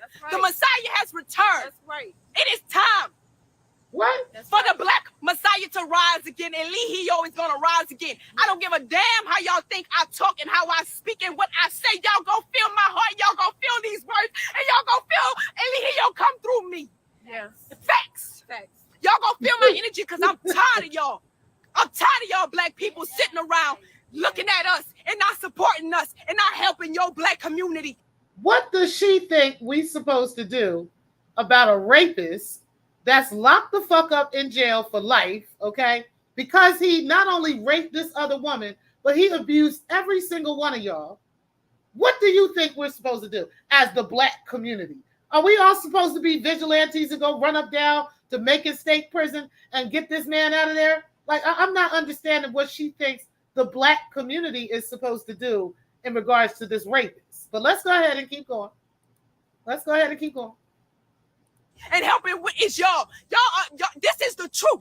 This is absolute truth. And all minds, all knees shall bow, and all tongues shall confess. So all y'all that's sitting back laughing, all y'all that's sitting back doing commentary, y'all online doing videos and laughing behind the scenes, you're gonna have to pay for what you did. You're gonna have to pay for the words you said. You're gonna have to pay for the energy you gave out. This is all a test. This is all life. It's a simulation. You are in your mind. You're dreaming. Okay, so he don't have to pay. We all got to pay because we laughing at y'all and we laughing at this nigga and we think all of y'all are some idiots, right? But he's not having to pay for all the years of abuse that he put upon y'all women, all the years of abuse he did to those men, all the things that he's done to these people, all the people that are messed up in the mind and now have created new children and new families and have abused those families too. All of that is what he's paying for, but we gotta pay. Like I'm so confused right now, child. I don't understand, but we're gonna keep going, child. Keep going, child. Men, this is a holographic universe. Nothing is outside of you. Everything is a figment of your imagination. So Christ has come back, not as no white man, not as no European. Christ has come back as a nigga, a black nigga, like you, a black, just like you. He came amongst you. Yes. But when he comes around you, it comes amongst you. You don't even know your own kind. You don't even know your own Messiah. If you guys are here in Delaware and you have got an old, struggling air conditioning system, one you have been thinking. Okay, so you're gonna join Carbonation. Child, these bitches is crazy. You said, who is the Messiah? Wait, what? They're saying Nature Boy is the Messiah. Eligio Bishop, the one that's locked up for life, for rape. Yeah, he's the Messiah, allegedly. Let's go ahead and keep going, though. If you're anywhere here in Delaware. The fact that he come back and he comes amongst you, you don't know him, but the words he speak is absolute truth. And you haven't heard nobody speak these words before. You haven't heard nobody speak these teachings before. You are absolutely right. You never seen nobody break it down like Eligio break it down every. You are right, child. We ain't never seen no crazy ass motherfucker do the shit that motherfucker was doing. Go ahead and keep going. Single day, 24/7 for years on years. Y'all seeing him work. His work ethic every day. Resilient. Yes. His work ethic is firm and true. You can't stop him. So this is why we came on here, for y'all to feel this energy. Y'all can spread this video around on the internet all y'all want. How I know that is because the baby mom, what is that girl's Velvet? That's her name. Velvet has been out here telling everybody about it. And she tried to get into another cult with another man. Who has he has something similar going on with Nature Boy. I don't think it's the exact same, but he had something similar going on with multiple wives and stuff. And Velvet tried to get with him and become one of his wives, and he wanted her to get tested, and she told him that she has herpes. And he was like, well, you can't join my crew if you got herpes. You know what I'm saying? You can't be with my wives because we're not about to catch what y'all got. So all of them got herpes, allegedly. Because, they all sitting around sleeping with each other. So, yes, they do. Child, it's a damn shame. You said, oh, the delusions, child. Okay? Don't make no damn sense. You said, Carrie, blink twice if you need help, honey. You said, my opinion, what you said. You said, I was wrapping up my hair and rubbing Vaseline on my cheeks. You said, oh, that's why. You said, oh, that's why. Hold on, darling. Let me get my gear, right? You said that commercial is what they need, an air conditioning unit. Okay? All right, let's keep going. Let's listen to these chicks, man. Y'all can do whatever y'all want with this video, but I'm here to tell you the truth, and I'm here to wake you up, and I'm here to set the alarm clock. Cause y'all not. First of all, my husband got stabbed yesterday. It still stood up, nigga. And still stood up. They said he stood up. And he walked strong. You hear me? He walked strong. And you know what? This is the divine matriarch. I'm gonna tell y'all something real quick. Come on. This is the divine matriarch. Come on. And we come back, we risen out of y'all people, out of y'all DNA. And this is the queen, Mother Melia Lucille has come back as the head, as the leader. And my husband, he is the chief of this domain. You hear me? He is the chief. And we are the chiefesses. And we here to bring this truth. And we here to lay the law down, the smack down on y'all ass, because y'all need it real hard. You see how my chiefesses, like the chiefesses. Husband was on this camera. He wasn't standing sweet to y'all. He wasn't standing nice to y'all. He wasn't standing all mushy gushy. Nah, he was like, nah, I'm gonna speak that shit. Cause when I lay this content right here, y'all gonna look back at y'all lives like, damn. Look at Efaru's face, y'all. Like, look at all the faces just. I'm sorry, I know this ain't supposed to be funny or whatever, but I cannot help but laugh at this crazy shit. Like, look how nutty these chicks are. Look how nutty these alleged mothers, of their abandoned children are, and the kinds of things that they are so willing to go through over this bum-ass nigga. Okay, over this bum-ass nigga. This is the type of shit that these bitches is doing. Like, look at their faces. Look how crazy they look. They just look nuts, and they sound even nuttier. Damn, they did say it. Damn, they was the head of this shit. Yeah, they was the head, and it was right here. Stood with him. We stood with him this whole time. Let me tell you something. We stood with him this whole time. Y'all was the idiots that stuck with him this whole time. Nobody told y'all to do that shit. Like, nobody told y'all to do that shit. Like, what the fuck? So y'all can't say shit about us. Nothing. We are the original. You can't contain the water. You can't contain it would fail. You can't contain Alihio. You can't stop Alihio. He is rising. And he is rising in truth. Well, child, he is contained like a motherfucker right now. I don't know what you talking about. And he is rising in power. Nigga. God, you mean. He is God. Only thing he rises to is the mess hall in the prison. That's all he rises to, honey. That's it. Christ. Oh, and them niggas in there, he be rising to that too. Allegedly. Come on now. Let me tell you something about him. I'm gonna let you feel it. And I know. This what your energy y'all been wanting, huh? Yeah, I'm gonna give it to you. Oh, this is the Malia y'all been looking for, huh? I'm gonna give it to you because my head is said, give it to him. Give it to him. I'm tired of y'all playing in his face. Like he not the Christ and like he not God, nigga. You speaking of God, nigga. Yeah. He ain't dead. He ain't dead. His spirit lives through us. His spirit lives through us, and we right here. Yeah. We right here. We right here. Go ahead. What you got to say? What you got to say, Queen? What I know about Poppy, about Eligio, is that even the motherfuckers who did that to him, he still forgive him. Yes. I wonder if she called him Poppy because he was popping the shit out this bitch. Like, every chance he could get, he would pop the shit out of fucking Efaru, okay? That's the one talking right now. He would pop the shit out her motherfucking ass every chance he could get. Is that why he called her Poppy? Is that why she called him Poppy? Let's keep going. Y'all gonna forget y'all. He still forget them. And he understand the struggle of our people growing up in this European world. He don't even blame them. Madam, welcome home. Home. This is a damn shame. This is a damn shame. Like, I can't understand these bitches. Let's keep going. He don't even blame them people for what they did to him, bro. Hold on, there is no tears. Do y'all see any goddamn tears coming from any of that? Like, they're doing all this, and there's no tears. There's this. I don't see a single fucking tear coming down their face. The fuck? But let me tell you something. This is the return of the Christ. Nigga, y'all worship that white Jesus. My nigga, a white Jesus. Everybody loved this Jesus, but back in that time, he was hated. Nigga was hated. He was hated. He was stoned. Yeah. He was stoned because of the message that he taught. Come on now. He was stoned by his own people. Modern day. 12 disciples. 12. He was hated. He was persecuted. Yeah.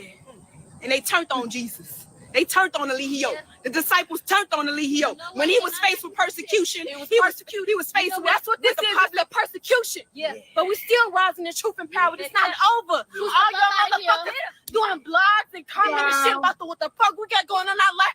Somebody need to get them a Tubi thing right away. Somebody call Breaking the Culture for these bitches because they need to get on Tubi as quickly as possible. Somebody contact Breaking the Culture so we can get these bitches on Tubi, okay? Somebody get her. That's our real motherfucking life, nigga. We love him, nigga. This shit hurt, nigga. This is next level. Okay, this is next level Tubi. This ain't even Breaking the Culture type Tubi, okay? I know she be doing her thing, but child, Breaking ain't got shit on these bitches, okay? This shit hurt, nigga. This is our king. And we gonna ride for him. Tired of this shit, bro. I like what you said. You said, even though they did that, he still forgive them because he know where we coming from mentally.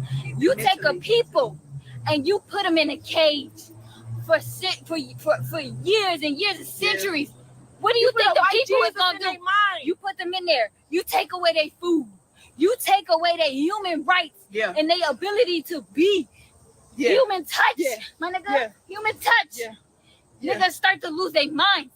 He understands. Is that what's going on with y'all? So he still forgives. And look, so is that what's going on with y'all? Y'all not touching humans? So where we go now? We go. Okay. Humans, so I'm gonna tell you.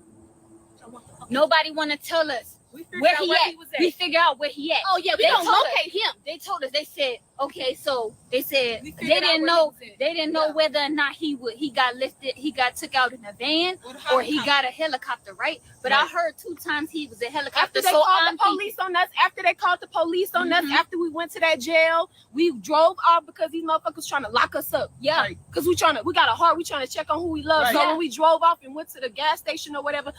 What the fuck these bitches thought was gonna happen when they came up there with their stupid asses looking like this, trying to rescue this nigga, a rapist, okay, who's in a maximum security prison. What the fuck they thought was gonna happen if they came up there talking that stupid shit? Now they gonna get locked up. What the fuck they thought was going to happen? What they thought they was gonna get a bowl of salad and a sandwich to go home with? What the fuck you bitches thought was gonna fucking happen? Another police. What you was supposed to get, a Shasta? Like what was supposed to happen? Officer from the counter pull up on us. But guess what? He come as a blessing because he helped us. He did come as a blessing. He helped. He said he got in a helicopter. I said confirmation. He in a helicopter. Confirmation. Nobody telling us nothing. I said I pull on my phone. ChatGPT. Yeah. Where would prisoners go? We're gonna figure it out. Yep. We're gonna figure it out. There we go. Right there. Boom. The hospital. Facts. We drives up there. Another 2 hours. Yes. Walk in there. Facts. We say. Yep.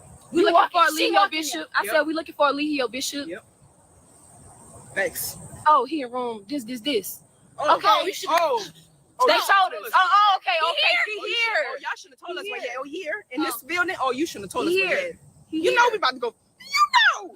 Walking all through the guess what? hospital. So we left. We his left. mama. So we about to go find our baby. We We about to go find our son. Exactly. We're not just gonna leave the hospital. Oh, you told us where he at. Oh, let's just Exactly. leave. Oh no. room number. Let me go find him. Exactly.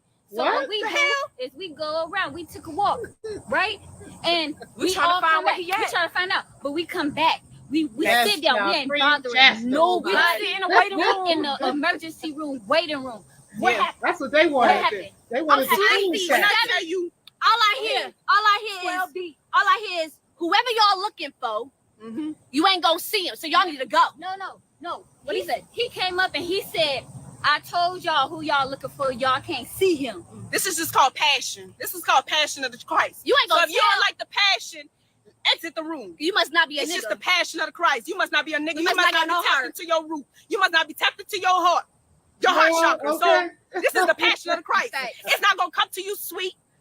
Just like this system didn't come to you sweet. They raped and pillaged us. Pillage. They took beat your our life, man your in front of name. us, split their body. This is not gonna come to you sweet. No. This is gonna have to come with a But that's what he did. So I mean, I'm not sure what girl. Let's go. phenomenon. This have to come with a switch.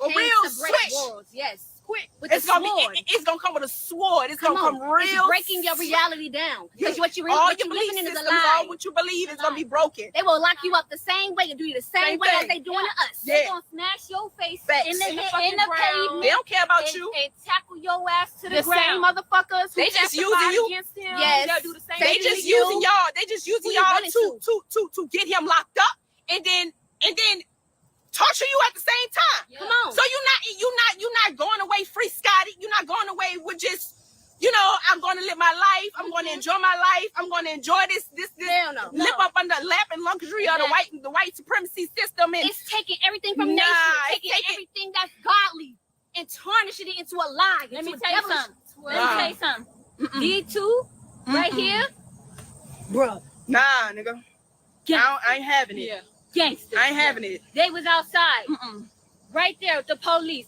What, my nigga? All up in their Who y'all face, talking with to? backing down from nothing and nobody. 12 police officers is in front of us I talking don't about you fear gotta no leave. Y'all hear man. these Come on stupid now. bitches? My chief taught me that. My chief taught me never to fear no man, but to fear breaking the rules and regulations of God. He didn't tell you to take care of your kids, though. He didn't tell you to fight for your kids like this. You bitches are willing to get shot by the police over this bitch ass, bum ass nigga. Yeah. Righteousness being moral. Nigga. Yeah. What do you stand by? What's your Pyramid. morals and principles? Pyramid. What do you? You've had nothing to live for. You ain't fit to. Pyramid. You ain't have nothing to live, die for. You ain't fit to live. Pyramid. Come on. What are you Pyramid. doing every day? You going to drive your car back and forth to do what? To feed what? You feeding Right. the system. Right. Even if you don't sell on Amazon, you can find. Hold on, guys.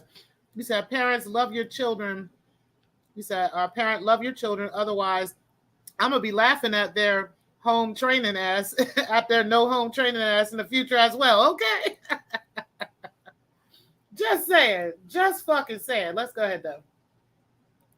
You feeding something that's cancerous to our own self and our own being as a people. We can never unify. We can never come together. We will never have nothing established as us, as our own, because of how we treat each other. Look at every other society, every other race. They got a collective group that they say, hold on, you and me. Yep. We back We together. We together. Hold on, we gonna protect ours. Yeah. Nah, but niggas be like, him, nigga. Right behind Master. Him, nigga. I didn't do shit. I ain't seen shit. I'm good. Yeah, I'm gonna do whatever you tell me to do. How much you need me? Some money? Oh yeah, I do anything for that. Just give me something. Oh, just give me something. I don't need nothing from you, master. But you thinking that's God? That ain't God, nigga. Not God, nigga. So that's what y'all do with him. All of reality, all of origins.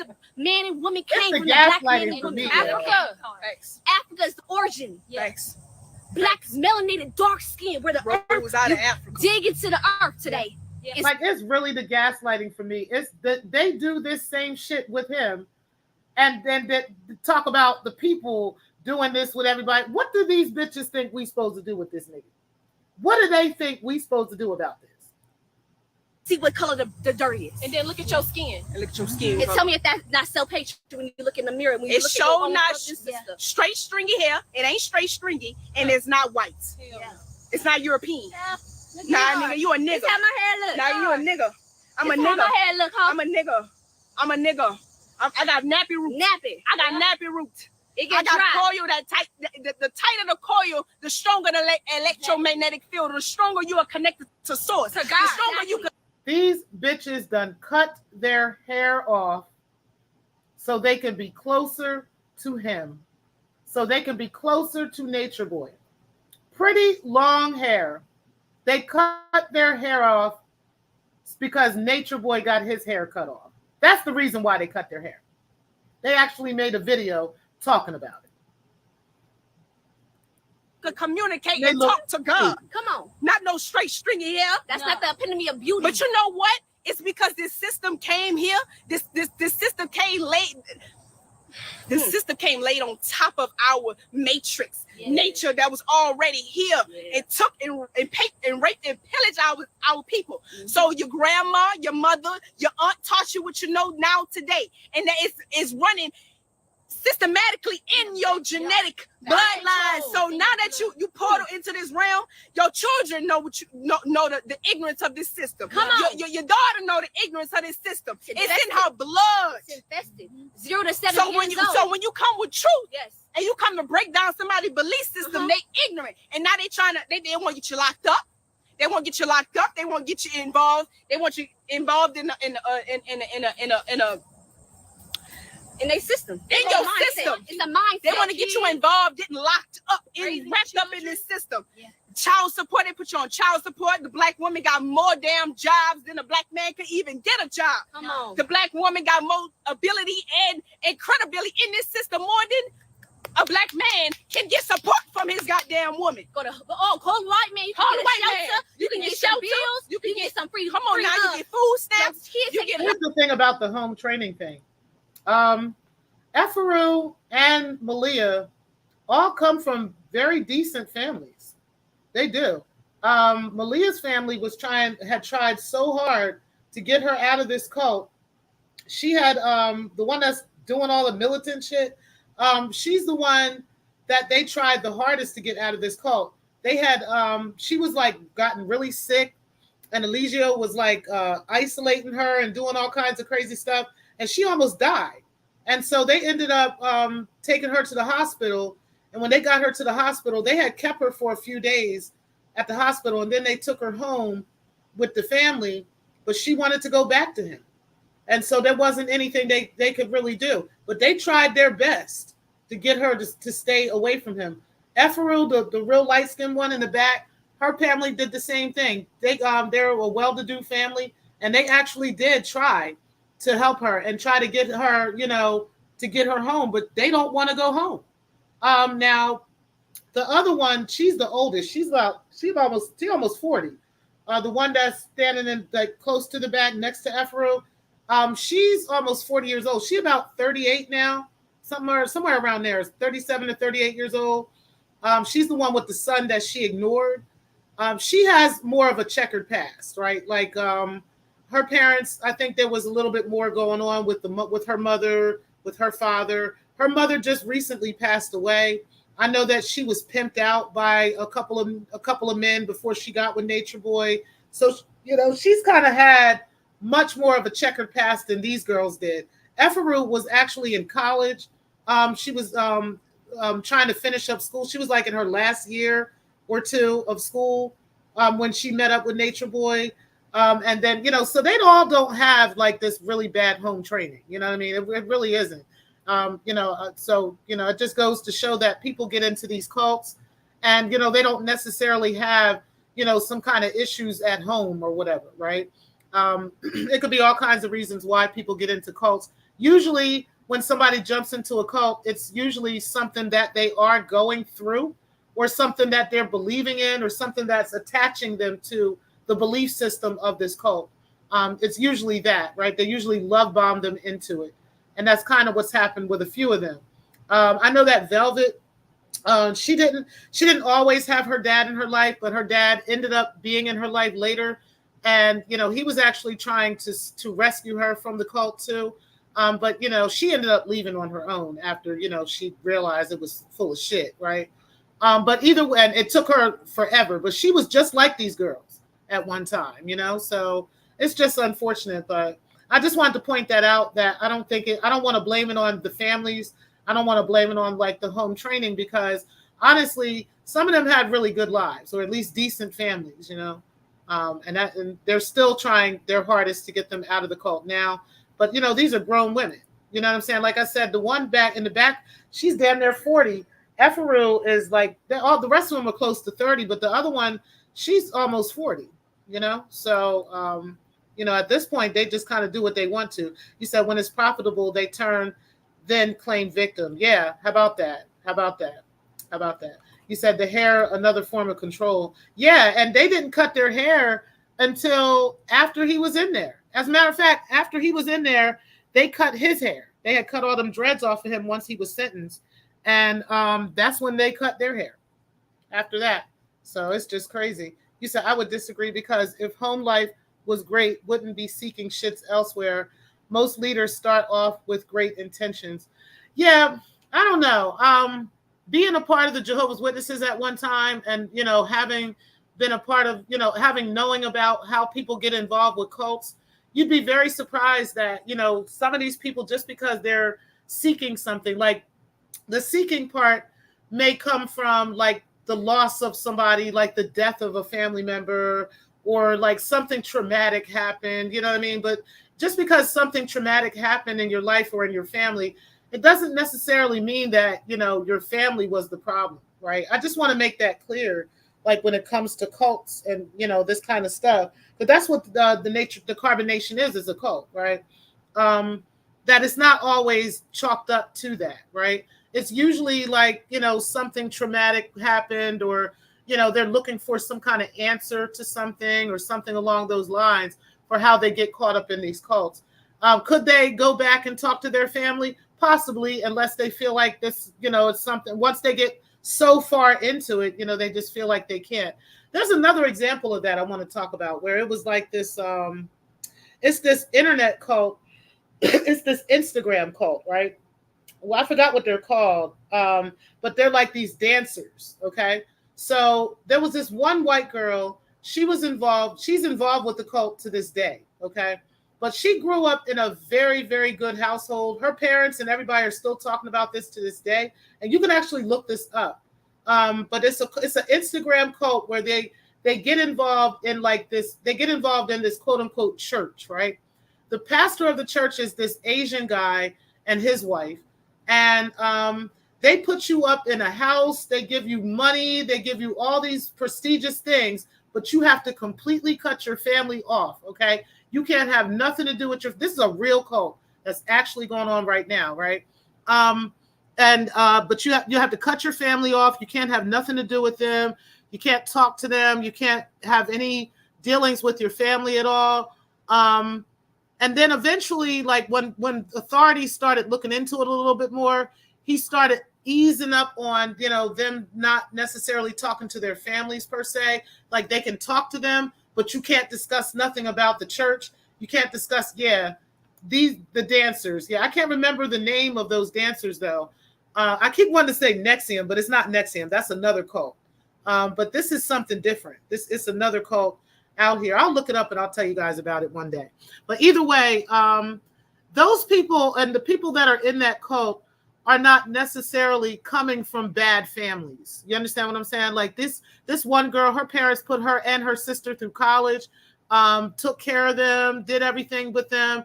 Their white parents, both of the girls wanted to date black men. They had no problem with that. Both of them, have even the one that's in the cult, she took her boyfriend into the cult with her. So he's in the cult with her, right?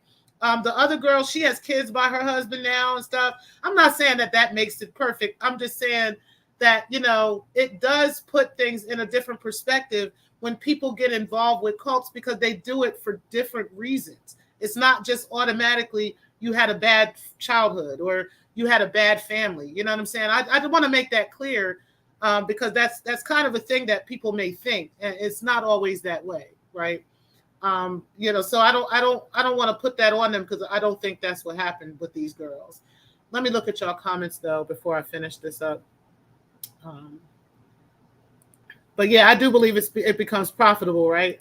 And then they can claim victim. You said, okay, I read that one. You said, I agree. You said they service people away from loving families by playing all kinds of mind games. Exactly. You said the JW is a cult. Like, so in your belief, you see your life is great. Right, because I've been through that cult, right? I can see the differences, you know what I'm saying? But somebody who hasn't left the JW cult, they can't see the differences. You know what I'm saying? But everybody that joins the JWs does not join because they had a bad childhood, right? Or whatever. Some of them join because their husband died, right? I'll just give you an example. They might join because their husband passed away, and the witnesses will cling to that. They'll find out that your husband passed away, and they'll use that to like get in, right? And to get into your life. Even if your whole family is still there for you, they find out that your husband died, and they're going to use that to like get in, and that's kind of their wedge in, you know? But I just wanted to put that out there. You said a different perception of what good life looks like to each of us. That's true. You said, are these the dancers? Yes, yes. You said, would y'all believe me if I told y'all I'm Lyson Al Gaiban. No, I wouldn't. He says 7K or something. Yeah, it's something like that. It's something called 7K, or I keep wanting to say NK or something, but I don't remember what it is. But it's something along those lines, and it is an actual cult that's out here, and there are hundreds of thousands of them, and you can look across Instagram, and all of them have that name on their name, and they're all dancers. They're like major, big-time hip-hop dancers and whatnot, like big time. And they have millions of followers, millions of subscribers, right? But they can't talk to none of their family members. You said, I get what you ladies are saying. I think it's deeper than a good family. I agree. I really do. I'm not saying that all people, some people may join a cult because they had some fucked up family, or some fucked up childhood or whatever. But most people join a cult because, at some point in their life, if they decide to join a cult, it's because they're experiencing some kind of trauma or something happened along, and it doesn't necessarily connect to their family. It could connect to anything, and they join that cult because the cult will love bomb whatever that is, right? And then bring them in, and that's how they get their members. You said people like to say things like that because it makes them feel safe, that it can't happen to them or their loved ones, but it can. It really can.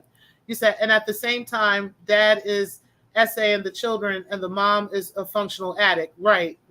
Something like that, would definitely bring somebody in, right? You said, send me money and I'll tell y'all more. Exactly. You said, put your hand in the box to defrauding charlatans. You said, you can be touched anything and anyone thinking you can't. It's delusional. I agree. You said, my opinion, you should look it up. People who are not abused and are in loving marriages join cults. Yep. You said, there isn't anything secret. There isn't always a secret addiction or SA. I agree. You said, no, it's 7M. Okay, that's what it is. I knew it was something like that, right? And when I first heard about it, I was talking to the kids about it because I was trying to find out if they had ever heard of any of these dancers, right? Because my son, he knows a lot of these dancers. I was trying to find out if they knew any of them, and they didn't. Or at least they didn't recognize them anyway.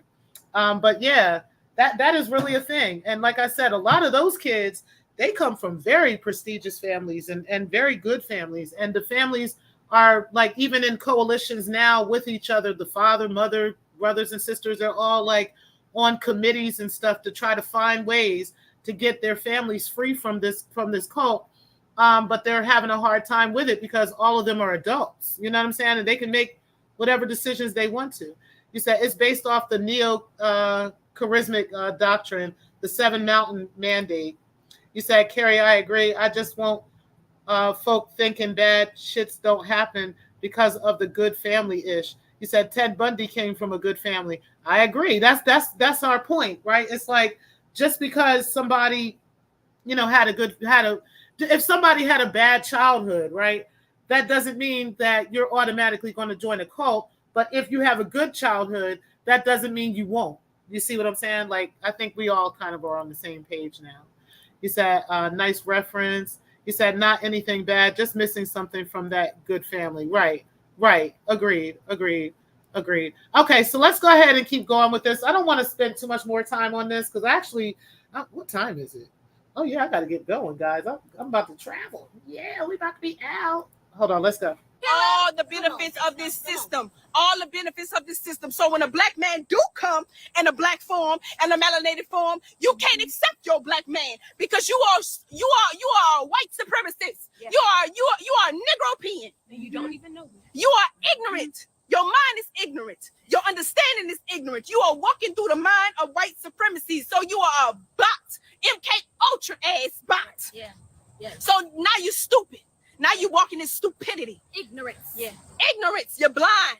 So when you try to get woken up, it's like an automatic, like European wake up and you like, oh, go get it, master, there you are. They teaching truth, master, look at them. Master God. Let me tell you what they do, bro. All this shit. When the police came into It the was lobby, one white police let me officer. tell you, I'm gonna tell you exactly the setup. Right, because the police officer, the white one, came in first. He the one who commanded. Well, so and so, according to their authority, he came up to us first, very aggressively, standing there like I told you who you came to see here, you can't go and you gotta leave, and I'm gonna give you 10 minutes or you going to jail, right? And he walked off. Esto va a funcionar.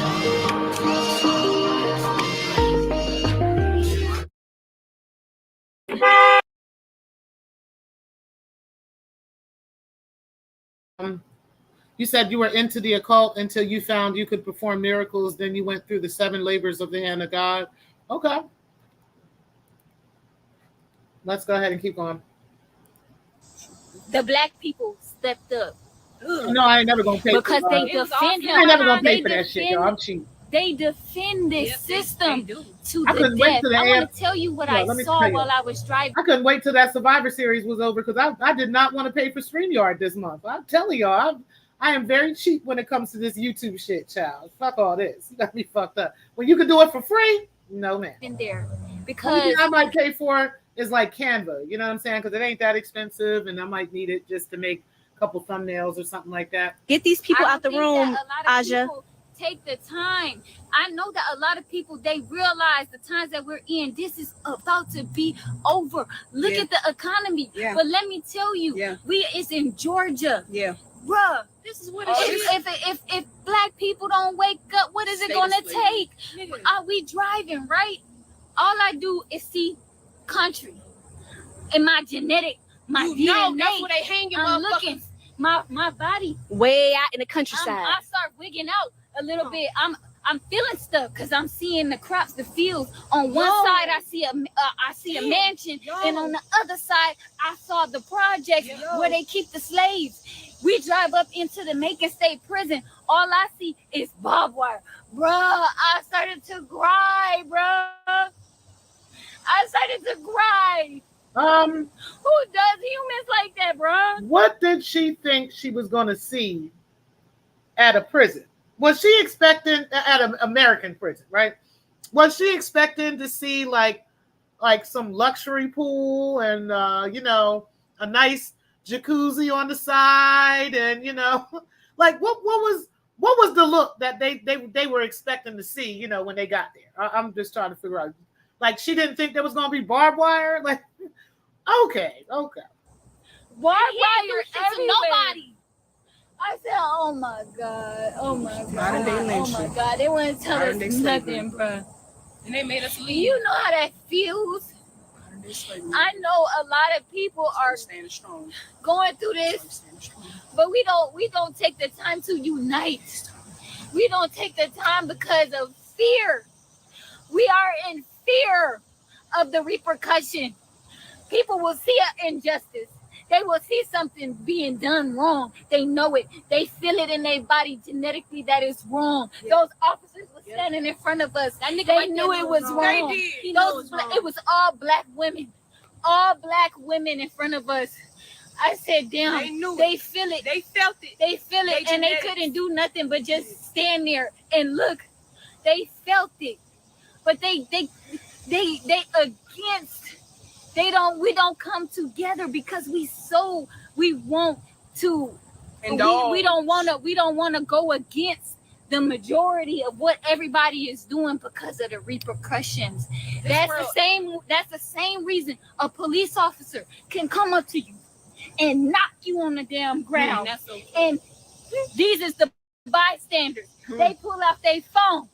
They don't do nothing because they scared. When you have a lot of violence, when you have a people who are used to violence, we become desensitized. See that shit all day. The prison systems all day, locking our husbands, our brothers, our sons, locking them up, leaving them there. No kind of supervision. No limited staff. That ain't right. They not eating. They don't have water. What? It's hot as hell. No water, no food, air conditioning. No air conditioning. No Hot as fuck. Toilet's not working. You can't go get some fresh air. Can't go out. Now I will say this, okay? In listening to what they're saying, I will say that there is a significant amount of problems with the American prison system. Okay, that is a conversation that I'd like to have. I've been talking about having this conversation for some time. But But there are a significant amount of issues with the private prison system here in the U.S., okay? I do know that there are some very stark differences between the prison system here and other countries, some other, countries that aren't third world countries, right? That are, thriving like the U.S. is allegedly doing, right? But either way, I get it. Like, I get the notion of what they're saying. Like, I understand what they're saying, but they're applying it to the wrong situation. They're applying it to the wrong person, right? Most people do their best to stay out of prison, okay? We do our best to do what we can to keep our asses the fuck out of prison, okay? Not that everybody is on the up and up all the time, right?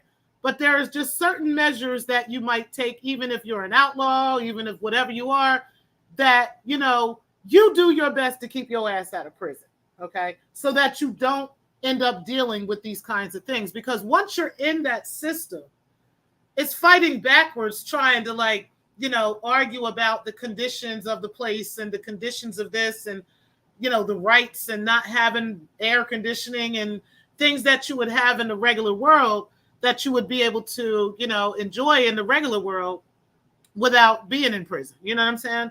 Like, these are things that are luxuries, okay? Once you go into the prison system, you lose the opportunity to have those kinds of luxuries. So you got to do your best to stay out of there. I get it, right? Sometimes our people in particular are locked into that system for reasons that are beyond them, right? People are, put in prison for, or their sentences are overinflated and so forth and so on, and shouldn't be. I get that. But I think that they are really honestly misapplying this in this situation because, again, the reason that he's in there, and I believe the reason that they gave him such a harsh sentence as they did, like, I'm telling you, I knew of a guy who had R-worded a child, okay? She was like 13 or 14 as a victim, okay? He had done this to her, and within 10 years of him being convicted, he was out of jail. Do you understand what I'm trying to say? She's grown now and all this other stuff, but he was out of prison within 10 years of being convicted of that of that child, okay? So, if that could happen, and it wasn't statutory either, it was literally, he had literally assaulted this child, okay? And, there was not that a 14-year-old can consent to something like this, but it's just the bottom line that, some 14-year-olds think that they're able to do that. No, this was not the case. There was no volunteering in this situation. He went to jail, and within 10 years, he was paroled, okay?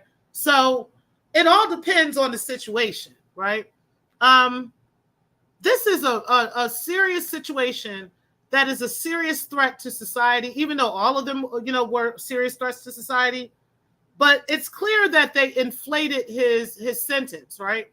And I think that they inflated the sentence because of these women, because of these followers that he has, these radical followers that he has. Just a few weeks ago, the men of the Carbonation, I think these women were there too at the house. There was a house that they were in down there that they had squatted in, and they decided to create a fake lease and fake information to get the electricity and all kinds of stuff turned on. Like, it's just nuts, the kind of stuff that they did. And they finally were able to get them evicted out of there. And while they were being put out of there, they were still talking Nature Boy's talking points and talking all these crazy things, while the police were actually removing them from the premises, okay? So all of these things are why, this is kind of happening to him. I don't think this is something, that has anything to do with, it's something against the black race. And if it does, they are not helping the situation. That's kind of what I'm saying with this. So, it's unfortunate to see them trying to apply real life black issues, right? And real life issues that we really do face in our community that really are a thing, where we're being imprisoned and we're put in prison, for the purpose of money and all these kinds of things. The things that they did to us with chattel slavery, they're still trying to do with the prison system. I can agree to some of these things, right? But I don't think that is the case with this. I think in this case, this guy put himself where he is, okay? And they are helping to perpetuate the sentence that he received, right? They're kind of helping along with why he received the sentence that he did, and why he's in this maximum security prison like he is, I mean, that's just it. And I can't agree with them with this when it comes to Nature Boy. I'm sorry. Oh no. Mm-hmm. Oh, and when you become like this, you become hard and you become cold against somebody that look just like you. Exactly. We having a problem right now, issue within us coming together. We need right now so much right now to come together as a people, because the world as you know it is falling apart. It is ending. You can see it, and y'all niggas should see online. Go on YouTube. It's a whole bunch of European niggas that's getting ready for the system to fall. They got their guns ready. They got their campsites ready. They got their tanks ready. They got their people ready. They got what else they got? They got their fire pits. They got their water. They got their stack of food. They already know. They already know the system about fall. Melanated people, y'all not woke yet. Y'all not aware and awake to see that this is about to fall. Come on, he's been telling you this for 7 years. Go, who told you? Who was a messenger that told you to get up out your system, out your boxes, and go ahead and leave the system? He told you to move. He gave you a movement. A lot of niggas online, you might see a lot of false prophets nowadays. They know how to talk, but them niggas are talking, but who's doing the walking? Who's actually right there with the heartless, with the ignorant, with the hopeless ones, and actually trying to help them and bring them back to sanity and back to righteousness and back to godly type of mindset. You got slaves. He's trying to turn slaves to God. He got slaves. He's turning slaves to God. So mindset, you can see that they slave mentality. Because look how they did them in the courtroom. Look how they did them with just a lie on them just to get some type of attention. The feeding of the soul of ignorance. That's the root to all evil. And they got a paper dollar. In God we trust that say, oh shit, that must be something I should bow to. Hell no, you have to cut me off for me to bow to some money. I'm not bowing to nothing like that. My mind. I'm not gonna do what's unrighteous just because you give me a dollar bill to do so. Yet they need money to create this live stream, right? They need money to have this device that they're using to create this live stream. They need money to wear them clothes that they got on. They needed money to cut that dusty ass hair that they got right there. They need money for that. What about that necklace she got across her neck, right? All of that was money. The fucking jewelry you got on your hands, the Apple Watch you wearing, all that shit is money. But you'll sacrifice your money, right? Like, do you hear how crazy these chicks sound? It is absolutely nuts. I think I'm about done with them. We're gonna get on to this subject here in regards to the Secktah, because I'm just kind of sick of these bitches at this point, child. And it's just nasty what Nature Boy did to these women. It really is, and what they allowed to happen to themselves, But this is a clear example of cult-like behavior. It really, hey, Death Test Karma, appreciate you being in the building. But it's definitely a clear example of what cult behavior is and how people carry themselves in cults, and how sad it is that people get indoctrinated the way that they do, and how hard it is for them to get out of it once they're out of it, right? I mean, a lot of us thought, hey, now that he's locked up, they surely gonna leave him now. You know what I mean? I know I had thought maybe, they would start looking into getting away from him, but instead they've gotten worse.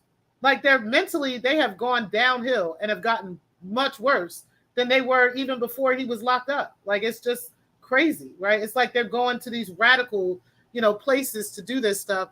And I'm not sure what that means. Like, I'm almost afraid for them. I'm almost afraid that they're going to do something so radical, right? And try to get him to do the same thing, like, try to get him, try to do something like commit suicide or something, and then they get in on it too, just so that they can be with him, right? I can see them doing something like that. I don't want to speak nothing like that into existence, but I can see it in the spirit. You know what I mean? Like, I'm seeing that kind of stuff. You know what I'm saying? When I look at them, when I look at their faces, that's exactly what I'm seeing. And I think that's why, he wants to keep them. I think that's why the prison wants to keep them away. You know what I'm saying? Keep them away from him as much as possible. I can imagine how many letters he has tried to write to them that they've intercepted. You know what I'm saying? I can imagine how many times they have they have tried to write letters to him and they don't let him get those letters. I can imagine how many times that's happened. Like, I'm pretty sure that's what they're doing just to kind of keep the communication amongst them down, right? You know, he talks on the phone with them, but now they know everything is being recorded, right? So, you know, obviously they use some of his conversations that he had with these ladies in prison against him in the court, you know, in the courthouse, right? They used a lot of those conversations that he was having with them and the things that he was saying. They used that against him in the court, you know? So I think that he's probably slowed down on what he says over the phone. But at the same time, I'm pretty sure he's trying to write them. He's trying to use other prisoners to send them letters and stuff like that. But they're reading those letters. When they go out, they don't just let you seal it up and they just throw it in the mail. They actually read your letters first and see what's in there. And then they send it out, or at least they're supposed to, right? And then they send it out. You know what I'm saying? They look through what's in there. They look at, make sure there's no contraband in there and that kind of stuff before you get it. Like, that's how it is, right? So I'm pretty sure that they are very, very much watching all of that man's mail, right? And everybody on his pod's mail, right? And anybody he hangs around, I'm pretty sure they're watching it, you know, and making sure that, you know, nothing is going past them regarding this dude. Because he is a dangerous man, you know, let's be real about that. Death Test, you said Walking Dead looking ass. Okay. Defrauded, you said, now who I feel bad for is Travis Scott. He just got arrested. Did he? You said, looks like crawled out of Section 8 Ground Zero. Okay. What's up, R&T? Appreciate you being in the building.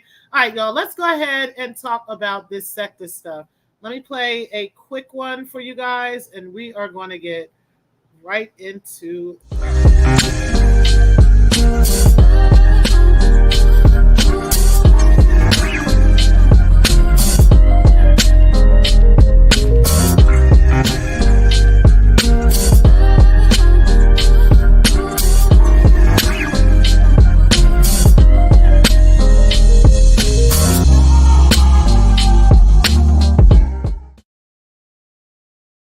You know, I'm going to tell y'all, right? Like, I'm kind of bored with this whole Laquan Fisher thing that they've been talking about.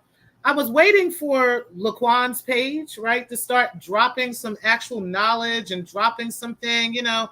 Not that I really ever believed that that was Triggs to begin with, but I really wanted them to, you know, redeem themselves and really try to drop something that, you know, something that we can believe. You know what I'm saying? Because at the end of the day, you know, I just wasn't going with this whole thing. And I think a lot of us were not going, okay? And what they've managed to do is kind of drop these little breadcrumbs and drop this little stuff here and drop this little stuff off there and put this little stuff here and put this little stuff there without putting together a full picture, right?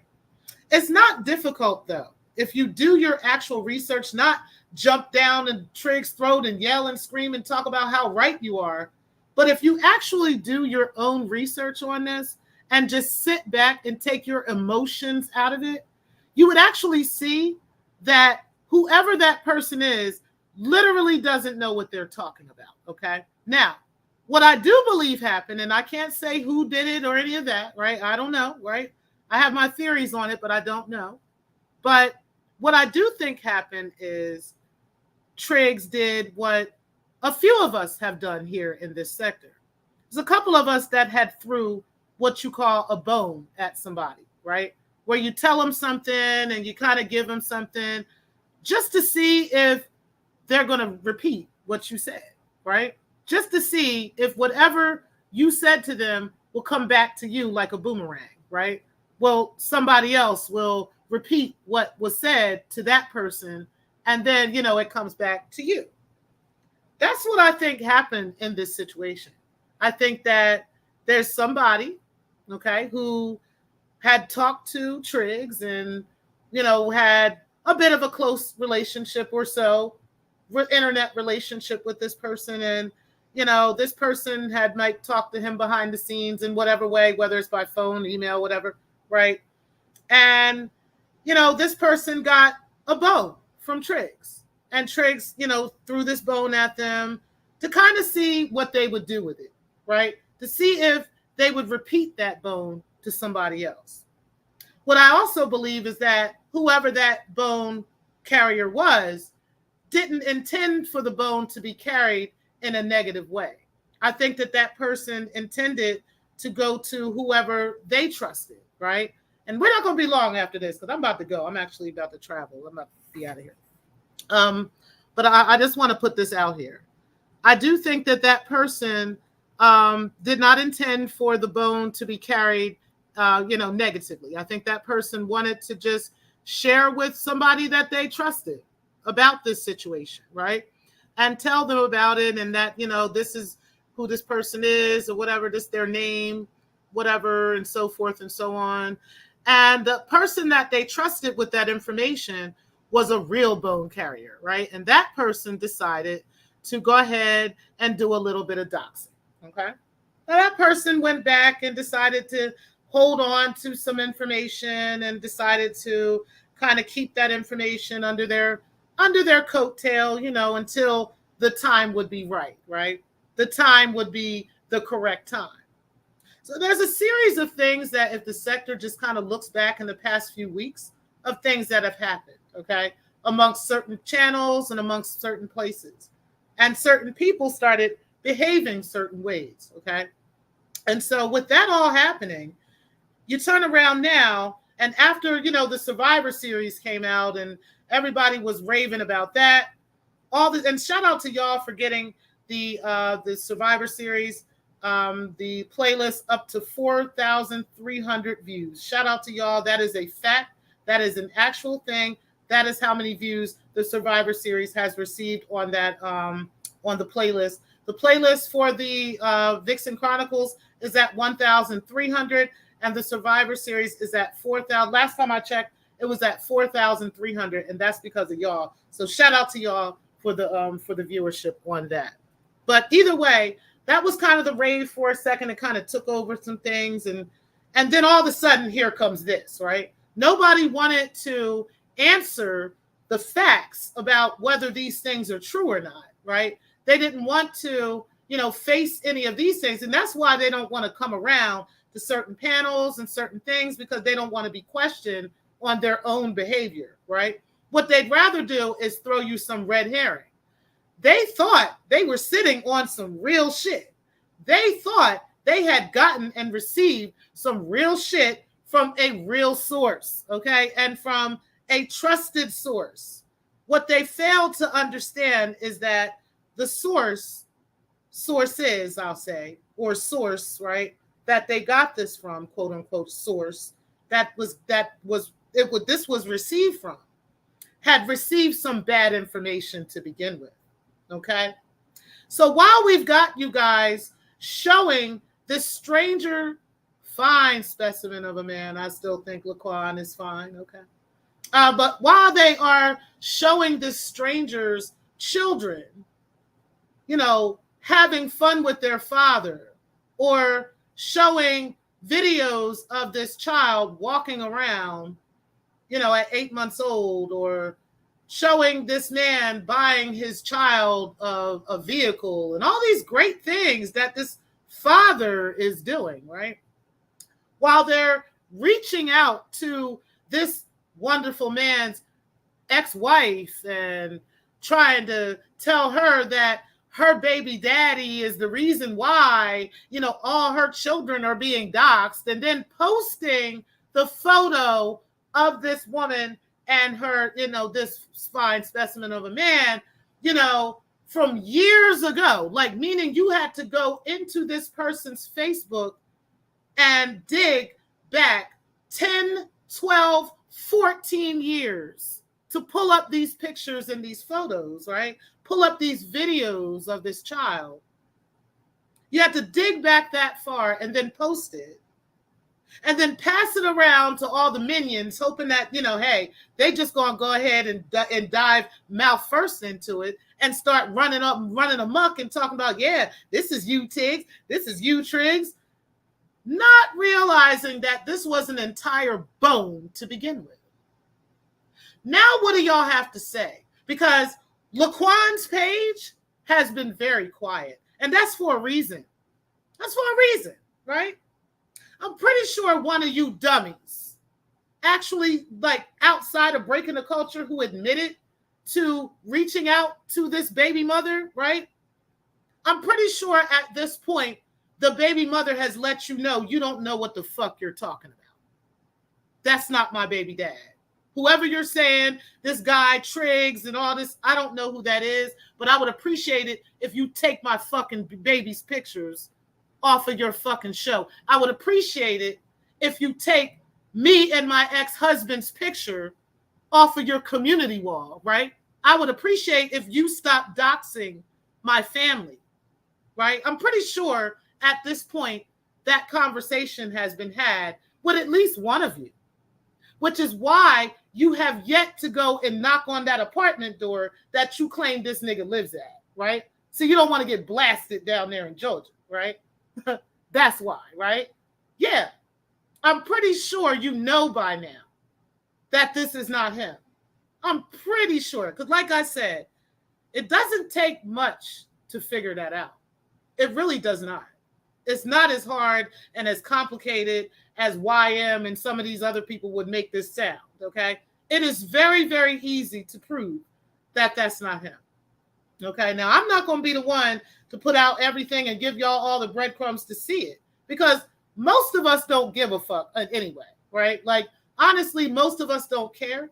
If it was like a real reason to, you know, if you don't show me an actual conviction of this man doing something harmful to a child, if you don't show me some actual conviction of this man, you know, M-wording somebody, R-wording somebody or whatever, I don't want to hear all these little spats and issues that somebody had with their wife or with their girlfriend or any of that bullshit. Men and women go through bullshit every fucking day. They fucking do. Women accuse niggas of worse shit every fucking day. Men accuse women of worse shit every fucking day. This shit that y'all trying to make into a big deal, I'm sorry, it is not the same as that nigga that's really been convicted of domestic violence, Dennis Dixie, right? It's not anything like this nigga, Dennis Dixie, that really has charges for crack possession and so forth and so on, and beating on multiple women, whether it's his mom or not. And like me and Carrie said, we can't confirm whether it's his mother or not, but we know he pled guilty on multiple occasions to domestic violence. Bottom line. That's not the same as what y'all are trying to force down our throats about that fine specimen of a man named Laquan. Okay? What that looks like to me is him and his ex-wife got into a couple of arguments and she put him out and he left, and she started saying that he did this and he did that just to piss him the fuck off. You know how many bitches do shit like that every day? They do that shit every motherfucking day. If I don't see anything to prove that this temporary protective order became permanent and that it was something that was much bigger than he yelled at me and he yelled at my kids and he yelled and he said he leaving and he going to jail today, but he didn't hit me. If it's nothing like, I don't want to hear it, y'all. I don't want to hear it. Y'all are literally forcing down our throats that this man was choking bitches out. And no, that's the shit Remix was doing. That's the shit Remix was fucking convicted of, okay? Pled guilty to on multiple occasions. So Remix, I heard that you said that you looking for a fucking apology from me, okay? Let me tell you something, bitch, okay? A crackhead nigga, a fucking crackhead, dusty-ass nigga who puts his hands on bitches all fucking day can't get a motherfucking thing from me. But I'll tell you what I will apologize for. I apologize that your mama didn't fucking swallow you, okay? I apologize that your daddy didn't spit you out on your mama face. That's the only motherfucking thing and the only fucking apology you will ever get from me, bitch. And that's just that. I can't ever respect a nigga like you. And nothing you could say. There ain't a motherfucking thing you could sit up and say in my motherfucking face on anybody's motherfucking panel talking about this Laquan Strange, beautiful man, all the motherfucking shit all the shit that you try to say about him, 10 times point back at you. Bottom motherfucking line. So you can never, ever get an apology from me off of anything I fucking said. I meant everything I said. I meant to show your motherfucking background check. I meant to show your fucking mugshots. I meant to show all of that motherfucking shit. I don't feel sorry for that at all. So if I feel sorry for anything, it's the fact that your motherfucking mama didn't fucking swallow you like she should have. And that's all I got to say. I appreciate y'all for being in the building. Shout out to y'all for hitting me up. Hit me up with the cash apps and hitting me behind the scenes. Truly appreciate that. But guys, I'm about to go on vacation. I appreciate y'all for coming out tonight, and we are about to end it. But yeah, listen, y'all. This shit about y'all posting these people's family members and these kids and this stuff, it is toxic. It is nasty work. And it's making all of y'all look like fucking predators. Bottom fucking line. Because if my minor children were being posted on your channel, and I want you to know the difference. Because I don't have a problem with you, Corey, but I have to tell you the difference in what you're doing. And versus what you're claiming Triggs did, right? And why you have this vitriol, right? Why you're so angry, right? The difference, the stark difference in what happened with Triggs and what happened with you posted a video of your own 2-year-old child, or whatever age she was, running through a crime scene. Okay? You did that. You actually did that. Triggs, in turn, turned around and reposted the same video that you exposed to the world, that you exposed to the same audience, not a different audience, not a whole nother social media platform. He didn't go to Rumble. He didn't put it on Facebook. He didn't put it on Instagram. He put it in the sector where you put the same video, right? He replayed your video and he blocked out your child, right? Big difference. And he didn't ask anybody in the sector for no money for it. He just did it, right? As a parody. The only issue I had with that situation was when they were talking about where does that child sleep. That was where I had a problem with it. That was why me and Triggs had a problem, right? Everything else, it wasn't the same. It's not the same. And even to this day, I don't like the whole conversation, but it doesn't call for this level of doxing that you're doing to a strange family over simply saying this stupid shit a few years ago at this point. It was like, what, 2 or 3 years ago at this point, right? I'm not sure what you thought or how you thought anybody in this sector is going to pay you any money for a video that we can go look at ourselves for free, okay? Because it's still online. For those that didn't know, it's still there, right? We can go see it for free, sir. We don't have to pay you anything. And why would anybody want to pay you to watch a video that we don't really want to see anyway? We've already seen it. So why do we need to pay you for you to play it?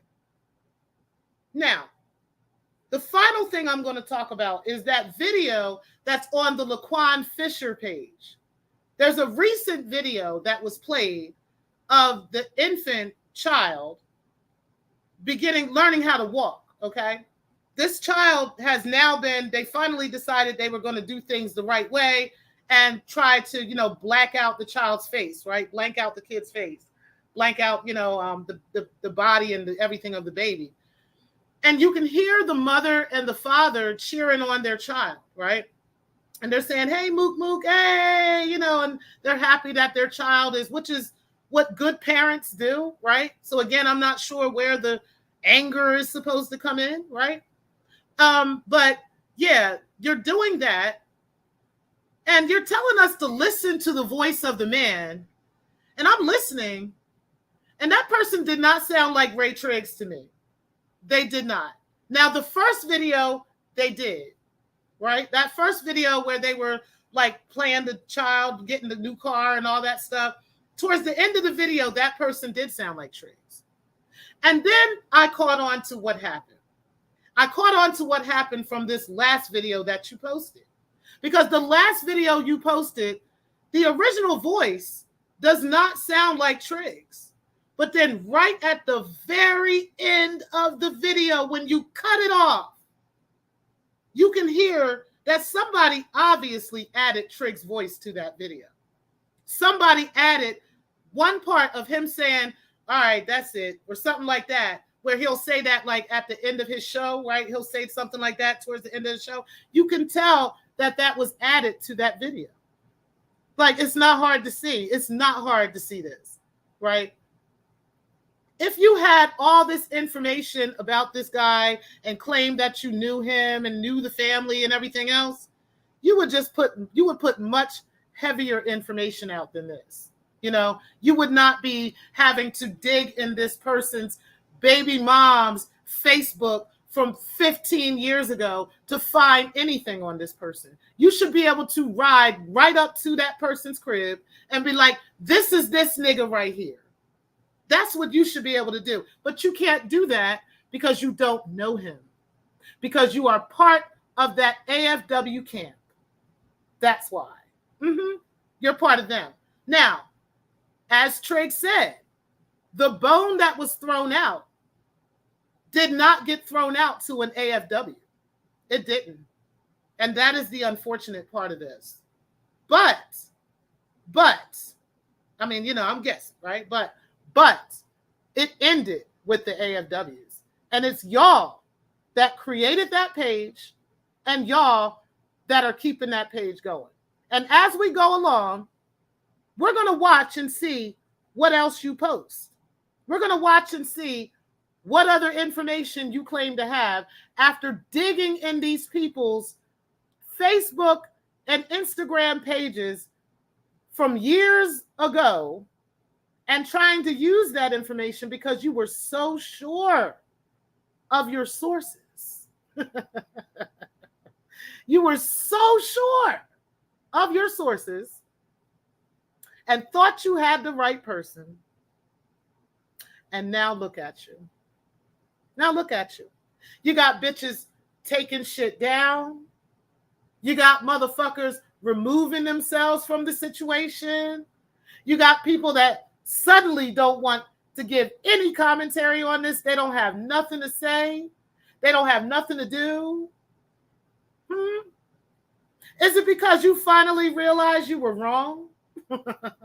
Did you finally come to the conclusion that I've come to, that many of us have come to, that you have the wrong person?